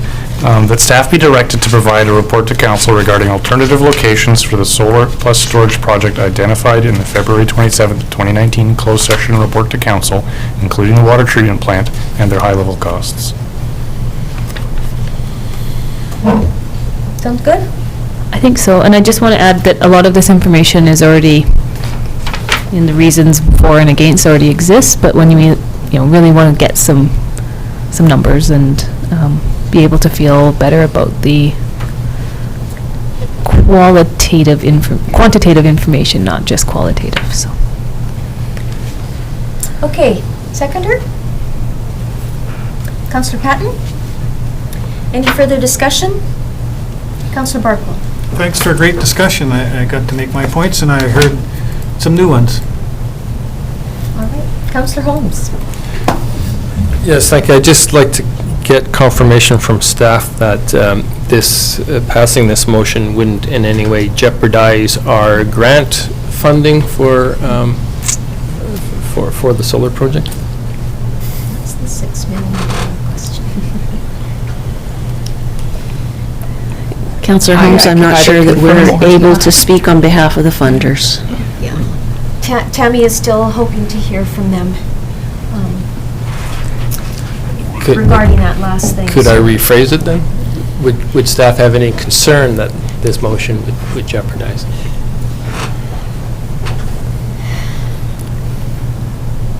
That's a difficult question. That's why I asked. No, that's good. I think it's important that we make it clear to our community and to our funders that we have the capacity to make this project happen, and that we, there are details to be worked out about the project, but that we are fully committed to realizing the project. And as long as that message stays strong and consistent, I think that's the best that we can hope for. I can't speak to how decisions made here would be perceived by others, but I think that that's, from staff's perspective, an important piece for us to keep in mind in terms of messaging. May I make a comment?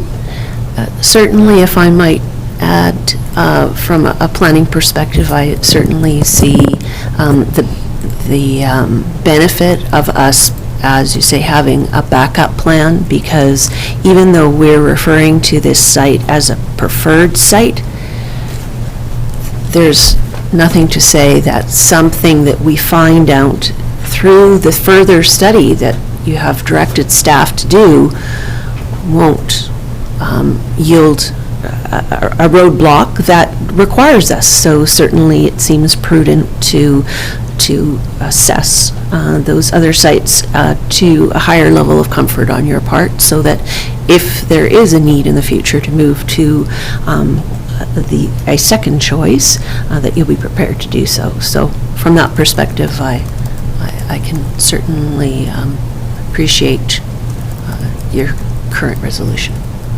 Okay. So are we ready to vote then? All those in favor? None opposed? Carried. Thank you, Councillor Barkwell. Thank you, Councillor Carlson, and everyone else for the discussion. 11.9. Oh, we get more chance here. Development approvals, policy, and regulation framework. Acting CAO, please.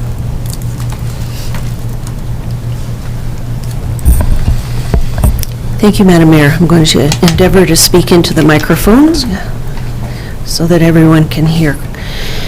So, the Development Services Department has had, as you know, a number of projects on the go since last fall. And in fact, a project charter for the development approval process review was prepared and approved by the previous CAO. And so we embarked on the process of preparing documents, which resulted in a very large and thick package. Given that that's a lot to digest in one go, it was broken down. So the purpose of the project was to create positive change in the definition, administration, and conduct of development application processes at the District of Summerland as a means of improving the district's relationships with key stakeholders and to ensure efficient customer service. The outcomes will effectively establish a comprehensive awareness of the standards for development proposal submissions among staff, council, and the development and local community. I'm going to show you just very quickly some slides that you have seen before, just as reminders to provide some context.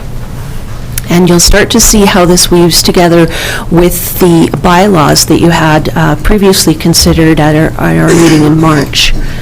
Hopefully, by taking this step back and providing a little bit of overarching information, it will become a lot more clear how the various pieces can be pulled apart. And that analogy that I made earlier about pulling the processes apart and recognizing each for their own merit will come back into our discussion.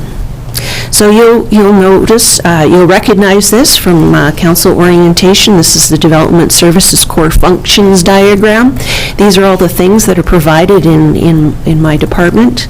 We provide services to council and the community under the legislative authority of the Community Charter, the Local Government Act, the BC Building Code, and the District of Summerland Building Bylaw, of course, which is subject to the BC Building Act, as well as all applicable federal and provincial legislation, including, but not limited to, riparian area legislation in support of foreshore management. We also support the Advisory Planning Commission, the Agriculture Advisory Commission, cooperative role, we also play a cooperative role in regional planning, especially with respect to the regional growth strategy, and we do a lot of liaising with our works and utilities staff, particularly at the front counter, in cooperation to provide almost, not quite a one-window service model, but hopefully answering the most questions we can in a single location. Staff have identified a number of issues, including gaps in communication, process documentation, and expectations, most particularly between the district and members of the public for process timelines and outcomes. An opportunity exists to improve public service through updated bylaws and increase public understanding of and participation in the development approval process. Again, you've seen this slide before. It's a pretty standard diagram. It shows the planning process and indicates how support and encouragement of transparent, consistent, and effective public engagement in land use planning processes, including the development of official community plan policies, land use regulations, and the consideration of specific development proposals, supports that process. So on March 11th, Council received a package of information that included a proposed new development approval procedures bylaw, a proposed amendment to the fees and charges bylaw, and an official community plan amendment, including the revisions necessary to implement a revised policy framework. I'll tell you more about that in a moment. This evening, we're here taking a step back to provide some context for moving the discussion forward with respect to the development application processing. This is key. This is the policy and regulation framework that I think helps everyone to have a common understanding of what we're trying to accomplish with each of the various pieces of the puzzle, if you will. I have created a policy and regulation framework fact sheet, which is, of course, attachment 1 to your report. It sets out the context. So this is how I see proposed bylaw and process changes being related to each other. The illustration describes how the community's vision for the future informs the policies and procedures that guide day-to-day operations. And for the public, this afternoon I made a presentation to council and I didn't follow or read my notes, and I get kind of off track, so that's why I'm reading my notes this evening. Hopefully that's more efficient, so I apologize if it sounds boring. Adoption of the framework provides the foundation for organizing policy and regulatory bylaws and policies. So you can see that vision and values are those things that are fundamental to an official community plan. Within that document, then you describe the objectives, what those things you want to have the future state look like, and then some policies about how you're going to get there. And then at the very bottom, the standards and procedures. Notice that the objectives and policies and the standards and procedures live in different places. This is really important as we move forward. So the communication of clear standards and procedures regarding development application review is essential to supporting effective public process and will allow attention to be appropriately focused on the community's priorities.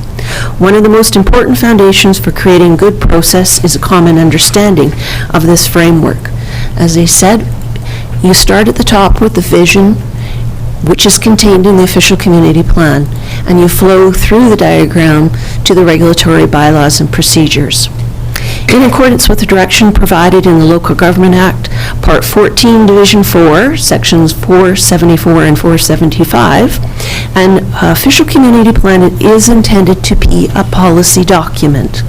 The OCP is a long-term vision and the consolidation of council's policies and the objectives for land use, community well-being, and the form and character of development.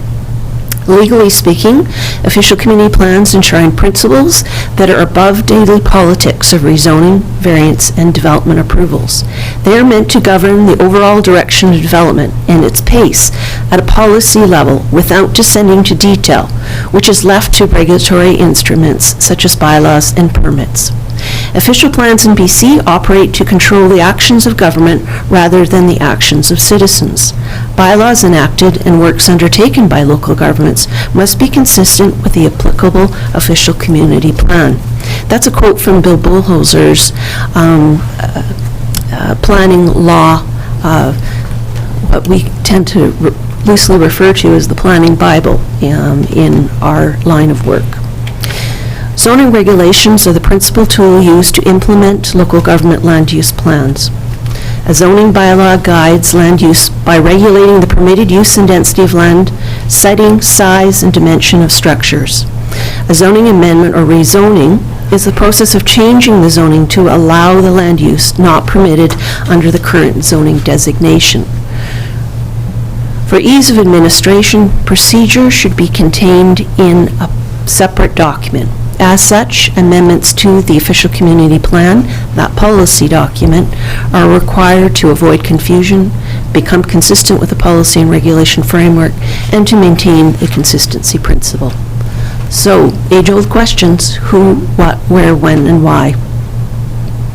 Not quite in that order, but starting with the who. All of us have a role to play.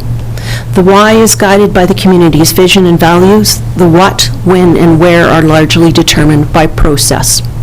In the interest of improving processing efficiency, staff recommend that the plan also be amended to facilitate the delegation of specific types of development permits to staff. As such, Attachment 5 to the March 11th, 2019 report contained a summary table of official community plan development permit area designations to describe the existing and proposed designations and delegations, and we did discuss that at that time. However, as I said, we're taking a little bit of a step back. So the development approval process, the roles and responsibilities. I'm going to use some graphics here that are not included in your report, and I'm going to hold up This is a precedent document. Yes, I brought it with me from my past.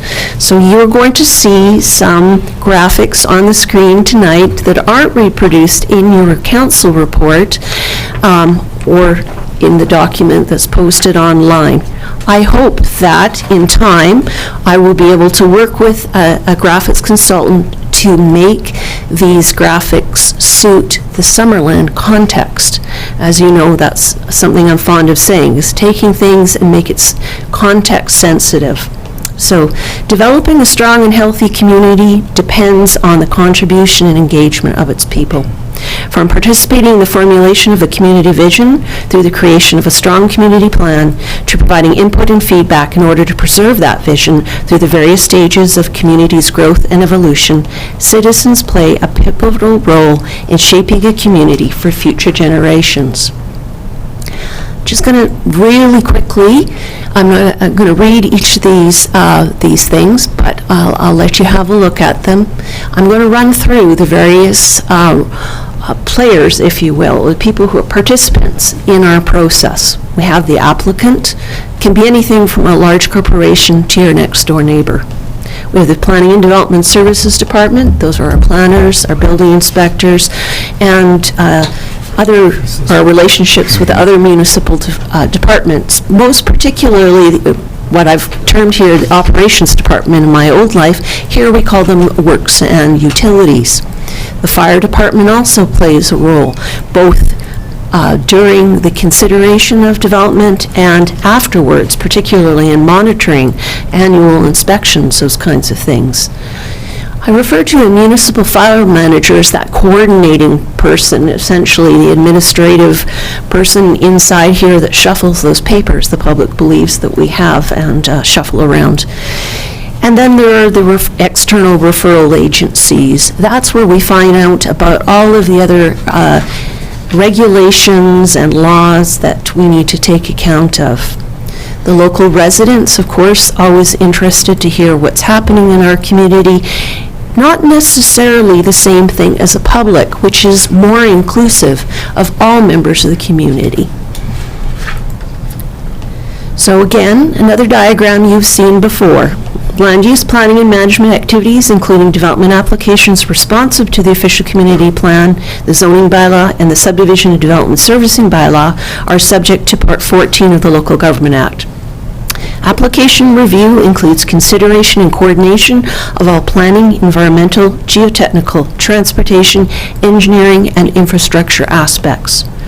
For those who may be interested, Attachment 2 contains each of the relevant section excerpts from the Local Government Act in a legislative authority reference package for your convenience. Hopefully, thank you to Councillor Barkwell, after I presented the bylaws for first reading, I was able to go and find many of the things that I had missed in terms of section quotations, so thank you for that, and those bylaws have been suitably updated with the correct numbers, but for others who may be interested, that information is there.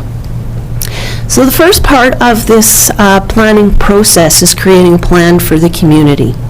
The official community plan, as I've said previously, outlines the community's vision for development over the next 20 years. It guides land use decisions based on up-to-date background data and consultation with local residents, the public, developers, external referral agencies, municipal departments, and council. All of the players.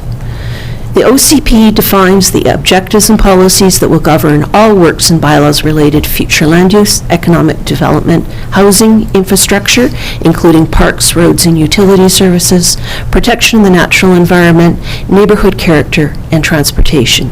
In the end, the OCP is the most important plan for the sustainability and coordinated growth of community, and it sets the course for many decades to come. So, the public will often ask, what's my role to play in this phase?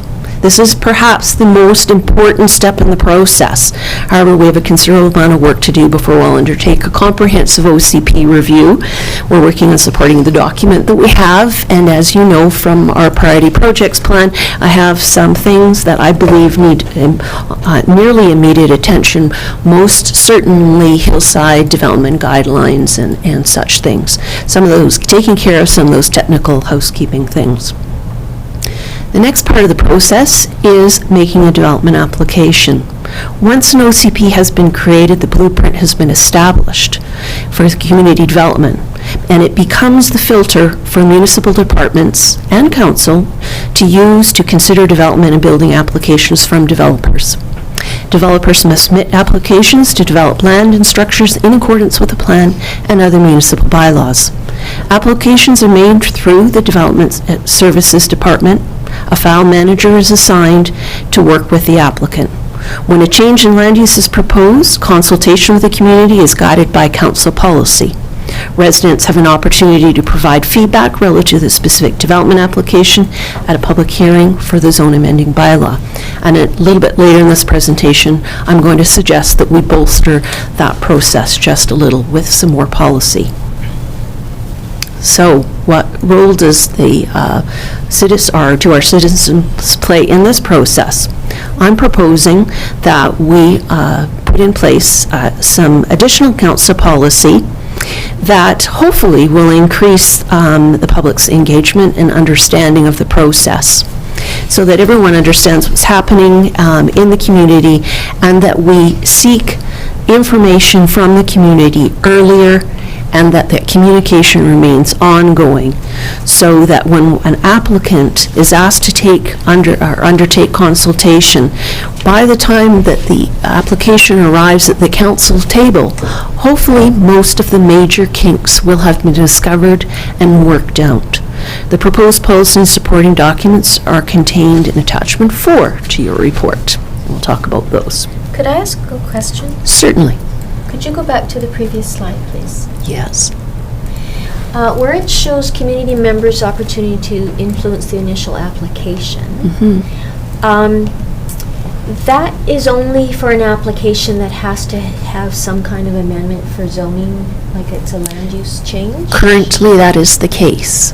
The policy that I'm going to introduce, which is also a separate item on this agenda, but I will cover in both reports in this presentation.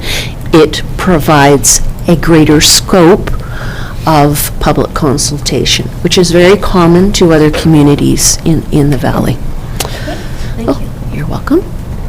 Okay, so remember I said standards and procedures where I really wanted to focus after all of those long words, I know, but the Development Approval Procedure Bylaw is a bylaw that defines the process for several important portions of the development process.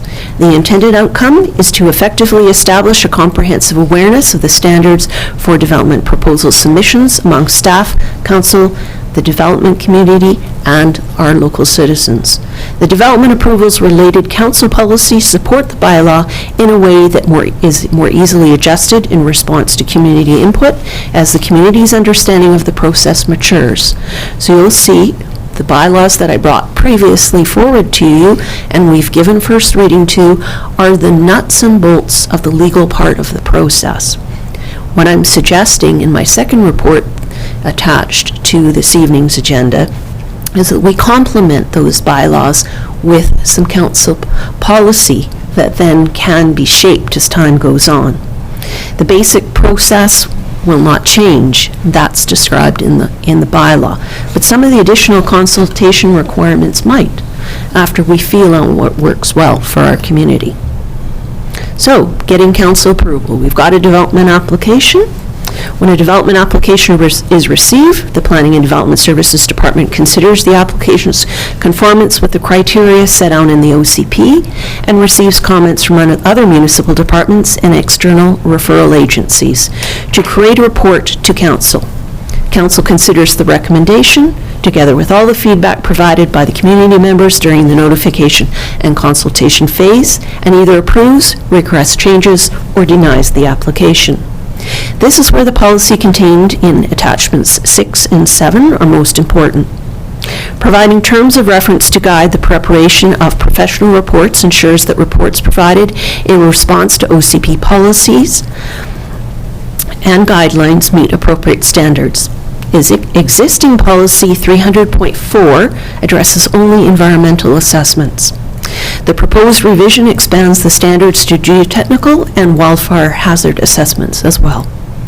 Given that issues with grade are the core of the most of the outstanding issues that I have experienced in my time here, and I have a long list of files where grade and grading are the issue, this is something I feel very, very strongly about.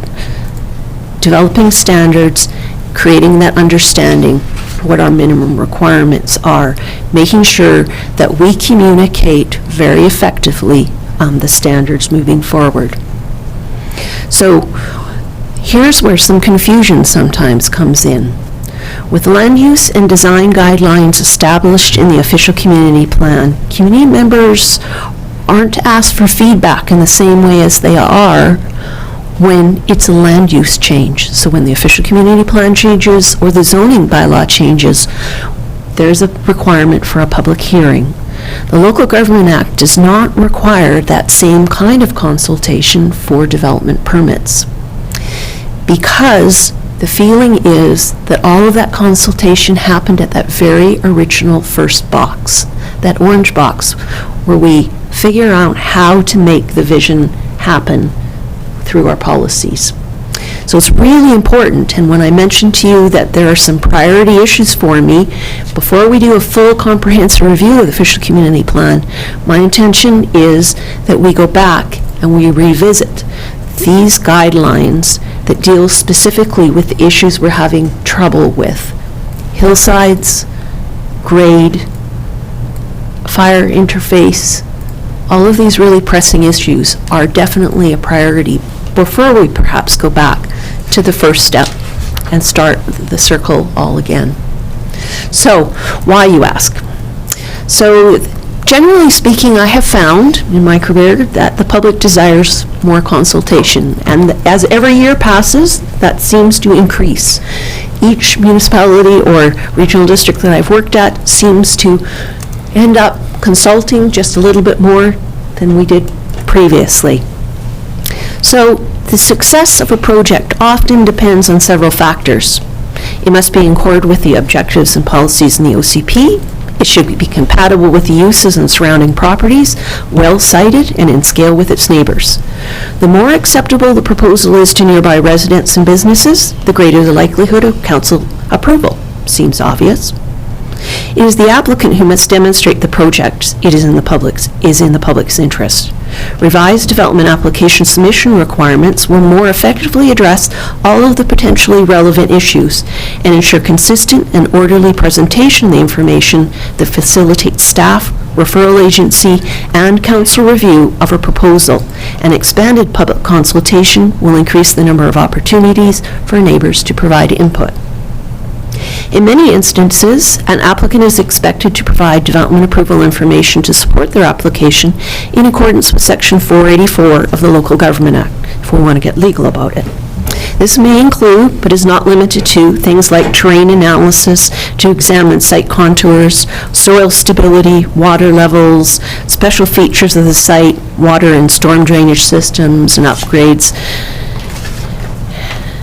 traffic conditions, traffic controls, additional traffic, related changes, maybe to existing streets. Some of these things need to be analyzed. Yes, Councillor Barkwell. When would you, Sorry. taking a traffic analysis, for example, if somebody's just making a 3-lot subdivision, you wouldn't do a traffic analysis. Correct. So how do you make that, where do you draw the line? How's that done? You set criteria and you provide that guidance. Now, that's not ensconced in a bylaw because we want to be a little bit flexible. However, depending upon the type of development application, you'll find the schedules in the Development Approval Procedures bylaw specify different types of documents are required for different types of applications on the basis that absolutely some things will not be required. But if you have a very large development, such as Hunter's Hill, you're going to ask for a traffic analysis, which we did. If we have a 3-lot subdivision, we're not going to. If they want to put their driveway too close to the corner, we're probably going to ask for some sort of report to say, hey, is this safe? But it's a matter of degrees and an order of magnitude. So yes, all those things are flexible. What we need to do, though, is be really upfront with the development community and say, here are our expectations. My experience is that they don't balk at you having requirements. What they don't like is when you don't tell them right off the get-go, and when there's surprises later on. So we'll try to lay out as much as possible and communicate those things as effectively as possible. And I think this is one thing I would encourage you to ask Mr. Matusi about, because certainly he has found the same thing. When in commenting on the process of me putting this together, was that he has also found people like the Urban Development Institute are no longer fighting back on, why are you asking for that? The only time they'll fight back is when you haven't been clear. So these are the kinds of things I want to lay out. Right now, we don't lay them out in this kind of detail for people, so they seem like surprises, even though common sense would say a very large development should obviously have to prove some things much more so than a small development. However, there are other things, such as environmental impact analysis and community impact assessments, those kinds of things that are a little more rare, but certainly with respect to sensitive ecosystems and hazardous areas, those are two areas that we need to be more diligent in. So that's where the terms of reference come in, as well as to augment the bylaws. Next part of the process we're not going to talk a whole lot about. Good news is I'm almost at the end, guys. After you get through the development approval process, it's time to build it. This is the other half of the development services portfolio, if you will, to ensure the applicant follows all the necessary steps to comply with municipal bylaws, the British Columbia Building and Fire Codes, other safety regulations. All developments must receive appropriate permits through planning and development services or the operations departments. Works and utilities here, sorry. Hard to switch up my language sometimes. Once permits are issued, the building inspector, fire, or works and utility staff inspect the development to confirm full compliance. We'll be dealing more with the building bylaw at another time. As I mentioned earlier today, I'm working diligently on getting that to you very shortly. So what role do I play in this phase? Well, generally members of the community can relax at this point, confident that the proposed development would be required to meet the adopted government and community standards. This is a really important slide from the perspective of what I hope to build over the next many months and years, hopefully, is once we have a good, solid foundation under our process, I hope that our community will have more confidence in all of us, staff and elected officials, to meet their standards. When they don't meet the standards, though, sometimes we have to go to this part of the process, and that's the bylaw enforcement. So this is something that sort of closes the loop at the end. Landowners are responsible for the ongoing maintenance and appropriate use of land and buildings in accordance with all municipal bylaws. When the District of Summerland receives a complaint relating to a specific development or parcel of land and its use, the bylaw enforcement officer investigates the complaint, and if a breach of a bylaw is discovered, remedies are recommended to the landowner. In some cases, tickets and fines might be applied. We do, however, have currently a policy of working with people to get compliance, and certainly that's our goal. The intention is that the land uses remain consistent with the community's expectations based on the official community plan in the first box. So we've gone full circle. Community members directly impacted by the infringement of municipal bylaws rightly question us and say, hey, do something about it, and we do our level best to bring all situations into compliance. Sometimes it's a challenge, though. So, for this evening, just a little bit of a summary, the scope of the discussion at this point has been the Development Approval Procedures Bylaw, the Fees and Charges Bylaw, and the Official Community Plan Bylaw that you considered for first reading on March 11th. Tonight, I have introduced to you via the report the terms of reference for professional reports and technical studies, and I can only assure you that it is based on the valley-wide survey of similar standards in other municipalities and best practices, and I would not dare to bore you with all the details, but I think it's really important that we have a terms of reference to support the delegation of some types of development permits, particularly those that depend on professional reports and technical studies, where I hazard to guess most of us around this table don't have the technical expertise. We're depending upon those professionals to protect our community's interests. So really important we give them really clear direction. Public notification and consultation for development applications policy is the other policy document that I put forward in the report to council, and I'm recommending again a process that is very similar to other municipalities in the valley here, and certainly increases the amount of public or opportunities for public notification moving forward. So our objectives are to ensure consistency, that technical issues are addressed early, design issues are addressed once the land use has been determined.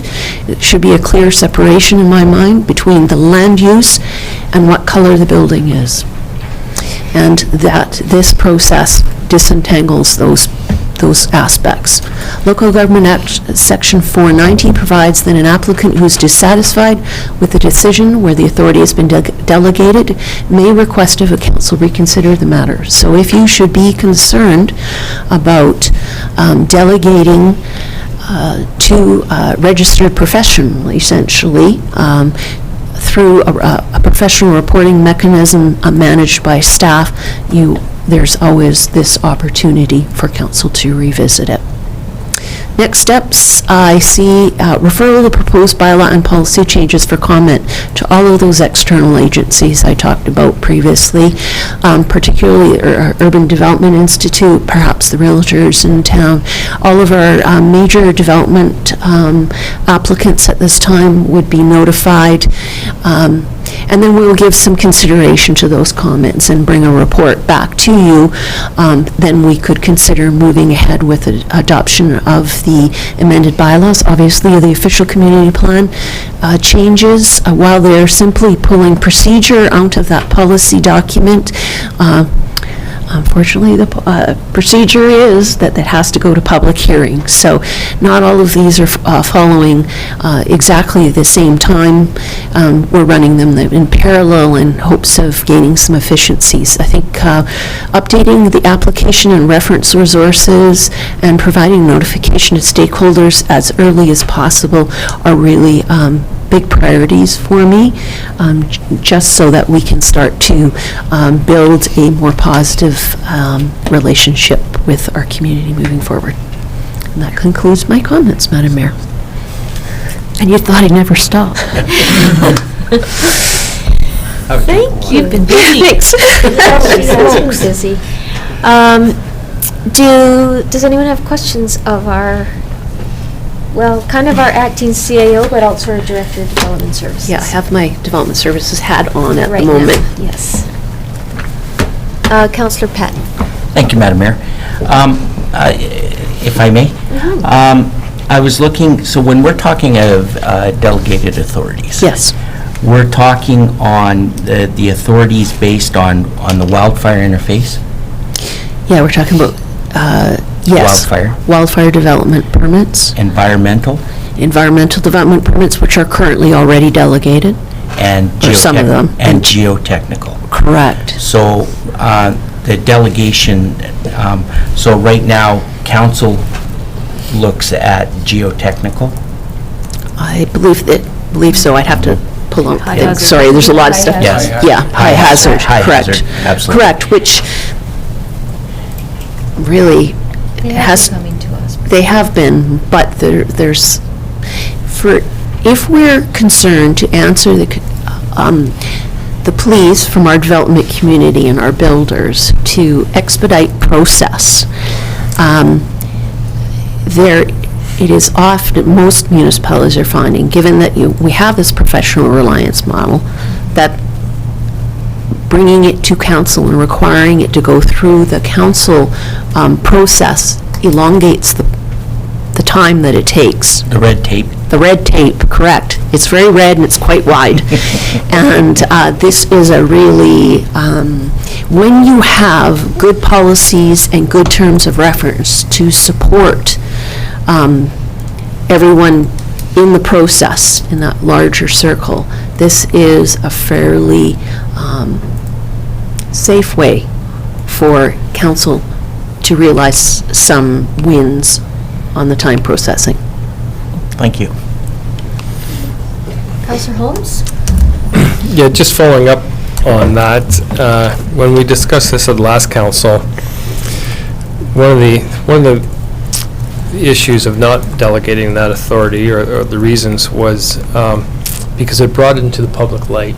It was a way of being transparent, that people were made aware that there were environmental concerns or high hazard there or whatever.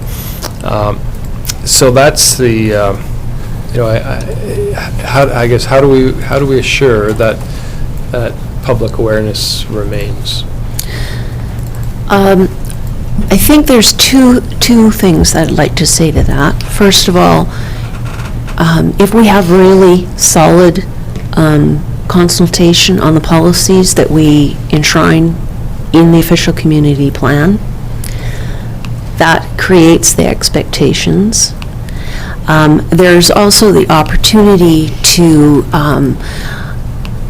bring the information forward to council in, for example, what I've done in past positions is have a monthly report, and actually report on each of the development applications received within that month. Give some very basic details in table format that says, here are the applications that we received, here's what they were about, and here's what next steps are. Generally, you don't accomplish too much in 1 month. Maybe building permits, hopefully, once we get our process moving more quickly. But that's the goal, is to establish that really strong foundation, provide some really good directions, and then create that confidence moving forward. Does that answer your question? Yeah, thanks. I think those monthly or quarterly, whatever reports would be imperative. Absolutely, that's fine. In fact, when I was the director in Peachland, we did both, monthly and quarterly. Quarterly were more comprehensive. More of a handout piece, particularly used it as almost as an economic development tool. If somebody walked through the front door and said, what's going on and where can I find a piece of land, we'd hand them the quarterly report. Councillor Barkwood? Yeah, just so you're aware, in our previous term, council also said, why are all these development permits coming to council? Can we speed things up? And so the two development permits that came to council to sort of be put into the responsibility of the Director of Development Services were the geotechnical reports and environmental assessment reports. I'd been thinking things like landscaping at Bentley Road would be the one that would come forward and not be controversial, or things like that. So council gave a first reading, and then there was a huge outcry from this community. So I'm not sure how, and we reversed ourselves, and my personal feeling was we might have something to say on environmental, but the geotechnical is, just like the fire department's assessment. I'm not asking questions about the road access for fire and stuff. So I don't know how it's going to be received. Maybe your process will be better, but we'll have to wait and see, because this community is very involved. Absolutely, and I want to give them a framework to understand the most important places to be involved. Often we hear when people come to the public hearing that they haven't received enough notification. So things like public notification signs, a developer holding meetings early on, providing correspondence, and getting people involved earlier in the process when it can actually have some meaning to the process. Certainly, every time a developer comes to our department, we recommend they talk to their neighbors, and they go out and they do some research before they draw up the plans. And that it takes a cultural change on the part of all of the participants. And I'm not suggesting that this suite of changes that I'm proposing is a silver bullet, but I do think it'll move us forward in a positive way. And certainly, some aspects are contained, as I said, in policy, so that there is some built-in flexibility. Those pieces where you don't want flexibility because there's a legal process to be followed and we have to operate within that box the Local Government Act gives us, that can be ensconced in the bylaw. You can always review the bylaw at another time. It's a growth and an evolution, but I think we have to start somewhere, and we have to recognize that we will be perfecting it over time as we increase. And I really I really wanted to get all of these pieces in front of you, because to me, in my mind, they're all interrelated. But it was Ron who helped me understand, because it's all interrelated. In my head, I get it, but I know from someone outside the process what it looks like is I'm taking the processes apart, and I want them all to stand on their own so that it's clear and transparent, so they can be a better understanding. When everything's woven together too tightly, it's very difficult to see and distinguish the policy from the procedure. So that's what I'm trying to do. Thank you. Councillor Carlson. Sorry, I'm a little passionate. And working really hard, apparently. Yeah. I just wonder if a copy of that might be added to the agenda. The presentation that you actually gave. I'm happy just so we can see it or direct people to it if they wanted to have. Absolutely. You know what? Just finished it? That's good. No, I didn't just finish it. Oh. I didn't just finish it, I swear to goodness. I always meet my deadline. I lead by example. So, absolutely, I'm always reticent to give the presentation before I've had a chance to speak to it. Makes sense. Yes, that way you have to listen the first time, even if it is painful. And we've seen it, I think that it would be valuable just so. Absolutely happy to do that. Thank you. Okay. I have a few questions. Excellent. In the flow chart, there shows how you have the columns. Under the council column, there is one that says APC/AAC meetings. Is that just council receiving the decision that was made at those meetings? The recommendations from those? Yes, from those two committees. Okay, Correct. thank you for that. And then also on the flow chart, where it shows internal and external referrals, does that include First Nations referrals? Yes, it includes everybody. Okay, thank you. And then on the policy statement, terms of reference for, well, I guess it doesn't really have to do with it. This is where my question came up, though. Are environmental assessment reports required for areas that have, surface water? I can see that with the wetlands. But also have evidence, at least, of groundwater? So, interesting question. We would have to, if we wanted to do that, we would have to integrate that into the official community plan as to design guidelines and as a requirement. Right now, at the time building permit, if we suspect there's groundwater, we ask for a geotechnical report, and we have the legal authority to do that. So it is a case of setting out parameters, and I think as we move forward, the public communication pieces and checklists, and there's so many things that we can create to establish the criteria and communicate that criteria in an effective way, and this is just the beginning of the conversation in that regard.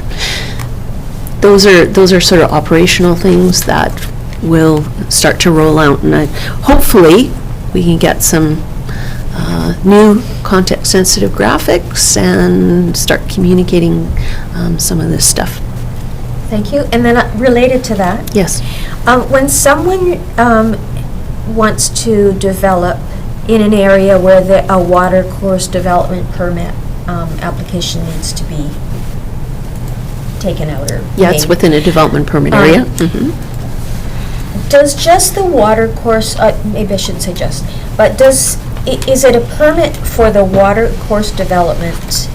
Is it an application for the water course development permit, or does that trigger a further environmental assessment? Depends on what piece of property we're speaking of. A single piece of property can be subject to multiple development permit area designations. So currently, the way our official community plan is, it has water course development permit areas. Certainly, as we move forward and we start to review some of the official community plan policies and development permit area designations, I'm likely to come back to you and suggest that we have both terrestrial and aquatic development permit areas. Some properties will be subject to one and not the other. Some will be subject to both. And that untangles that, because sometimes it's very difficult to distinguish between those two things because of riparian habitat. Thank you. You're welcome.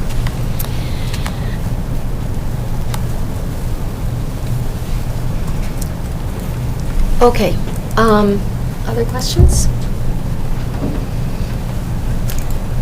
May I just in case there's anyone listening in the audience, or you think of anything, I generally have an open door policy, so please do not hesitate to come and ask questions. We learn as we go, and always interested in receiving feedback.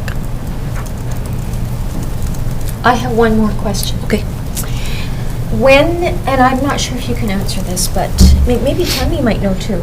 When an assessment is done, environmental assessment for the flora and fauna in an area, say, does that include, and I only think of this because on Friday this came up at the meeting, does it include the potential indigenous cultural values that might be on the land? I mean, in terms of, food and habitat for their food. Is that part of? That's not currently part of our legislative framework that we have for development permit area guidelines. That's not one of the things that we can establish development permit areas for. Certainly, we can have policies within our official community plan that respect First Nations history, and we do make reference to the provincial resources, and that legislation stands apart from local government. It applies whether we apply it or not. We could, over time, increase our statements, but it wouldn't be a development permit area. Thank you. You're welcome. Okay, so another question. So what you spoke to us about, that was combining 11.9 and 11.10? Correct. Okay.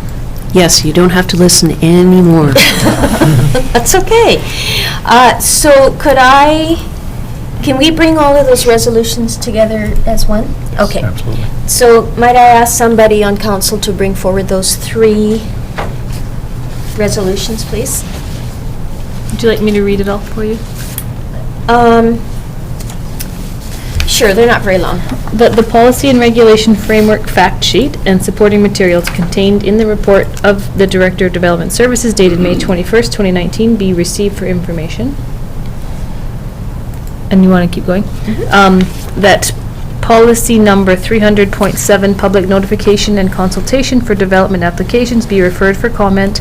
And finally, that policy number 300.4, environmental assessment report, terms of reference, be replaced by policy number 300.4, terms of reference, professional reports and technical studies, as attached to the report of the Director of Development Services dated January 2nd. Oops, I didn't update the Yeah? date. Today? Supposed to be today's date? May Or 21st. May 21st, 2019. Shows how long I've been waiting, guys. I know, I was wondering if it was something that we were okay. Got it. Okay, seconder? Counselor Holmes? Any further discussion? Okay, I'll call the question. All those in favor? Thank you, and none opposed. Thank you very much. That will help us tremendously, I'm sure. Thank We'll get you. this going. Do you need a glass of water now? Perhaps. Okay, so on to 12.1, the correspondence and information items. Is there something that someone would like to bring forward? Councillor Carlson. I think this was added as 12 point, I don't know. There's a, We're getting it, it's on the agenda. oh, it's a completely separate thing? It's not just Yes, it correspondence? It's a separate, you're special. There's nothing I'd like to bring forward. All I wanted to bring forward was the letter from the Minister of Municipal Affairs and Housing, dated May 7th, 2019. It outlines the core programs that we heard about at UBCM, plus all of the other funding opportunities to do with a whole variety of housing.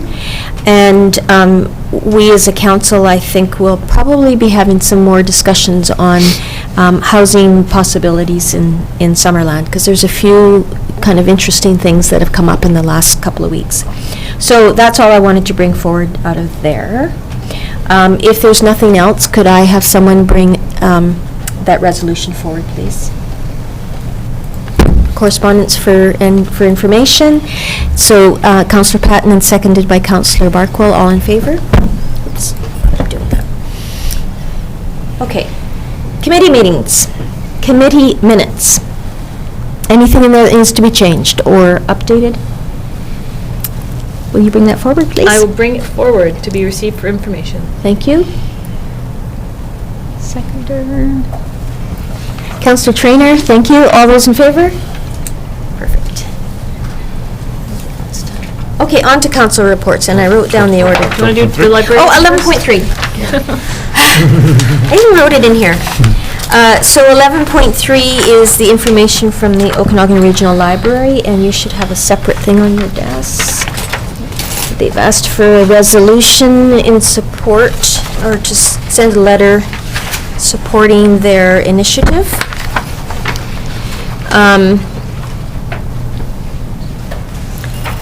So, Does it- can I speak yeah, briefly? yes, So the- please. The use of digital material has increased dramatically, and it keeps increasing, audiobooks, ebooks specifically, and one of the challenges is the cost of all of these publications to the library system, and the lack of financial support from the, but also the fact that the publishers are able to charge such enormous prices for digital versions of media.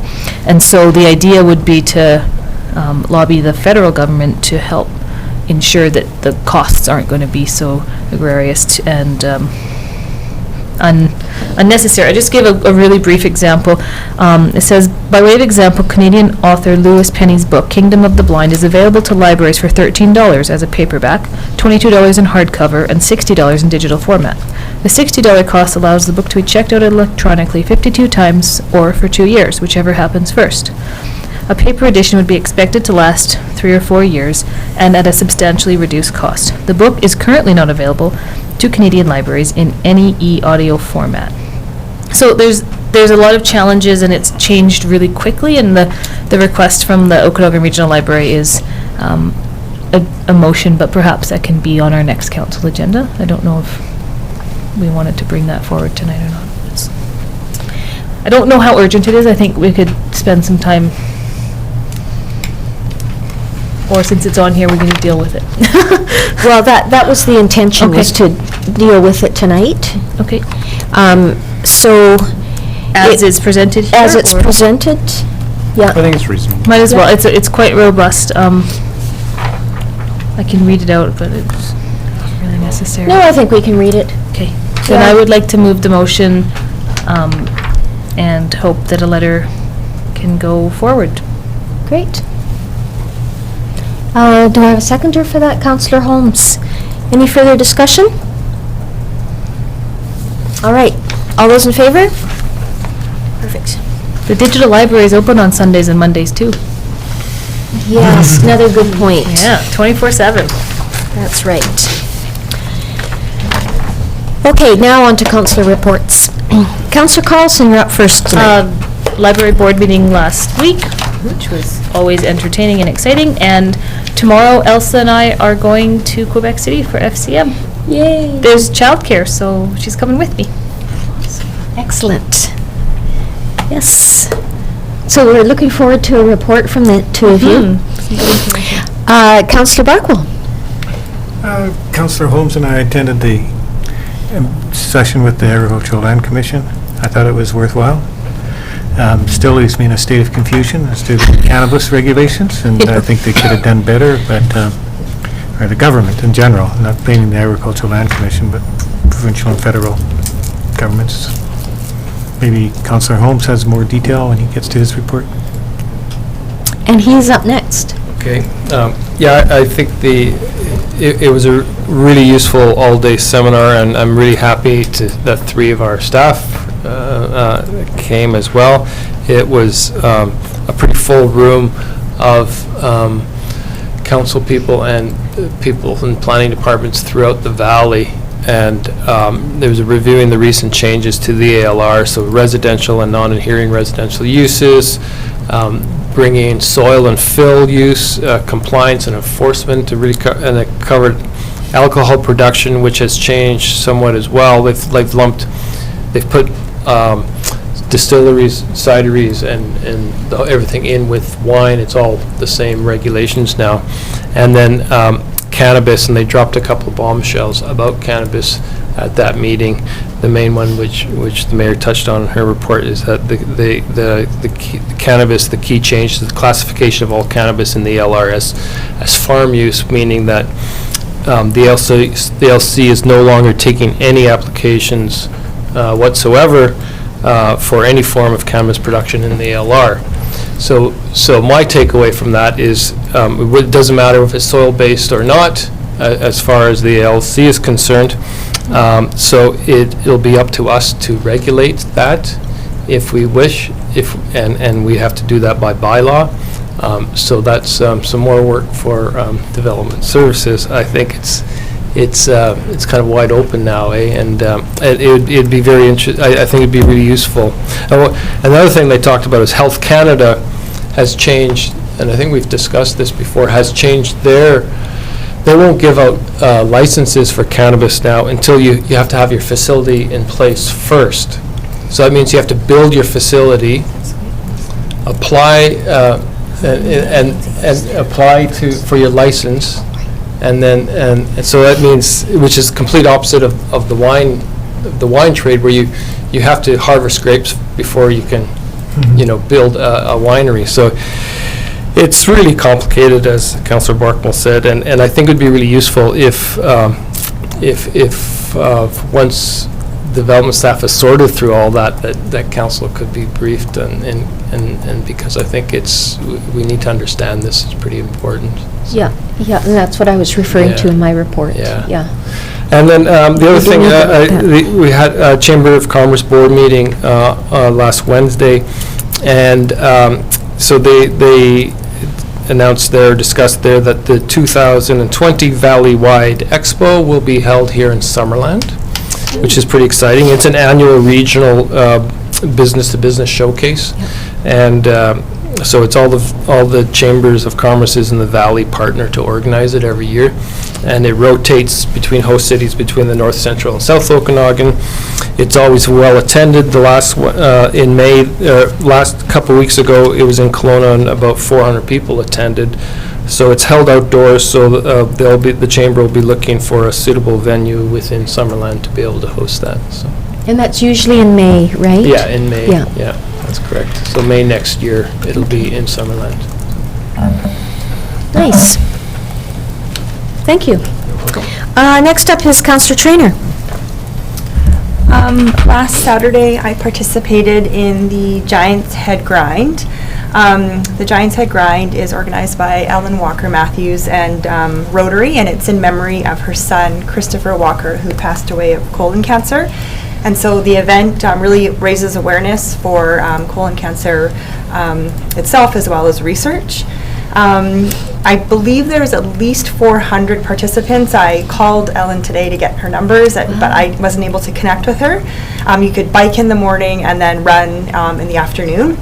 And the exciting thing this year was that we got to try out the new run, or the new route, and it's really good.